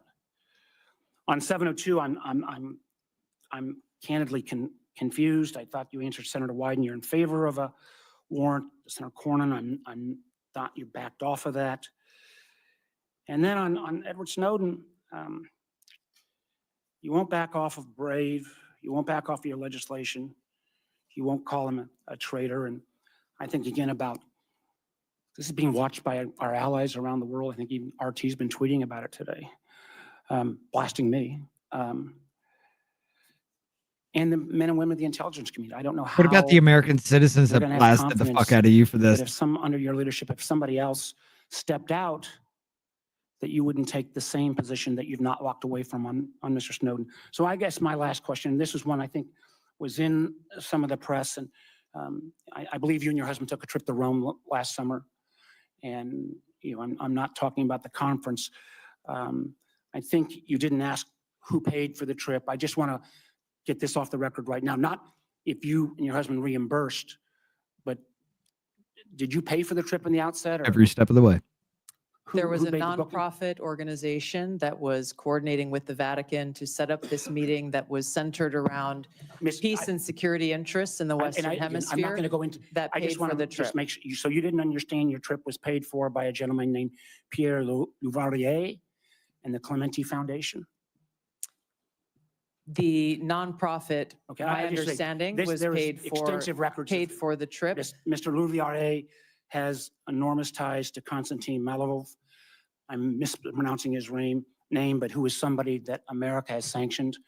I imagine we can get into this in the classified hearing, but again, the due diligence that's required before you take these trips or make these assumptions is something that I find very troubling. Thank you, Mr. Chairman. Thank you, Senator Warner. I would also note that that same New York Times story reported that there's no indication that Ms. Gabbard did anything wrong on that trip. Right. Ms. Gabbard, thank you for your time and for your testimony. Thank you most importantly for your service to our nation. As I said at the outset, it's no secret that this nomination has generated more attention and interest than most nominees before this committee. We have received a large number of statements, letters, and other such materials in support of and in opposition to Ms. Gabbard's nomination. I will submit all of those for the record. For the benefit of senators, it is also my intention to hold a committee vote on Ms. Gabbard's nomination as soon as possible. Therefore, for planning purposes, any senator who wishes to submit questions for the record after today's hearing, please do so by close of business tomorrow. That is Friday, January 31st, 5 p.m. Eastern Time. Now, let me explain what will happen next. Committee security and Mrs. Gabbard's security will escort her and her immediate party out of this room through the door behind me. Everyone else will remain seated in this room. The Capitol Police will secure that door so no one else leaves this room until Ms. Gabbard has reached her break room in preparation for the closed session. We will convene in that closed session in approximately 30 minutes at 1:10 p.m. This open session is adjourned. I will admit this. Most of them went very light. I'm going to tell you this, though. That woman is more suited than anybody else I've ever seen to be the director of national intelligence. Do I agree with anything? Well, I'm not going to say anything. Do I agree with a lot of the things she stands for? Yes. Do I disagree with her? Yes. But you can't sit there and tell me that that woman who has the record she fucking does still in the armed forces is not fucking suited to run the director of national intelligence after all she's fucking done. And especially with those answers. I mean, Jesus Christ. Like I said before, guys, like Tulsi, when she runs for president, she has my fucking vote. No joke. She has my fucking vote. Until then, she has my sword and fucking shield because that woman has told more truth than anybody else that has ever been in Congress so far. Especially when she said fuck it and nuked Kamala Harris at the fucking debate. Then 24 hours later, she was out. That woman, question her judgment, question her morals, question whatever, but you can't question her fucking record. She stands on that. It is what it is. If you cannot actually sit there and confirm somebody like that for the director of national intelligence, I got to question your allegiance to the United States at that point. I'm playing nice for you, YouTube. But, ladies and gentlemen, I'm going to go ahead and cut this one right here. We will be back later on at the normal time for another show tonight. Where me and Scott are going to be sitting down. We're going to be talking about a lot of things. There are some things that I found along the way, even with the talk that goes back to last Friday, y'all might find interesting. Don't forget, 8 a.m. or no, I'm sorry, 8 p.m. I just fucked myself right there. I literally, what? 8 p.m. Eastern, 7 p.m. Central. The same channel. Come on back. We're going to have one hell of a good fucking show. Comes a president. We can't start our own little business I have a here. dream, that's all I need. I'll make it happen with some work and belief. Know what I want, so I'll take it on. I've made mistakes, but mistakes make you strong. Let's break it down for a minute. I want the crown, I'm gon' get it. You hear me loud, man, I'm winning. Yeah, Charlie Sheen will be grinning. These ladies know that I'm sinning, and this is just the beginning. I'm closing in the ninth inning. There ain't no point in resisting. Living life like a dream, baby, right, that's the thing. Every night, got a team, I've been tied to the scene. Out on stage, here I'm screaming, okay, it's a dream. And I pray as a team, one day it'll be me. If I want it, then I'll get it. Head down, don't regret it. Push myself to the limit. If I play it, then I win it. I'm just saying, I'm just living for today. For a minute, I don't stay, I just visit. Have no shame, I admit it. Looking on me to see if I succeed, to see if I believe. They're looking up to me.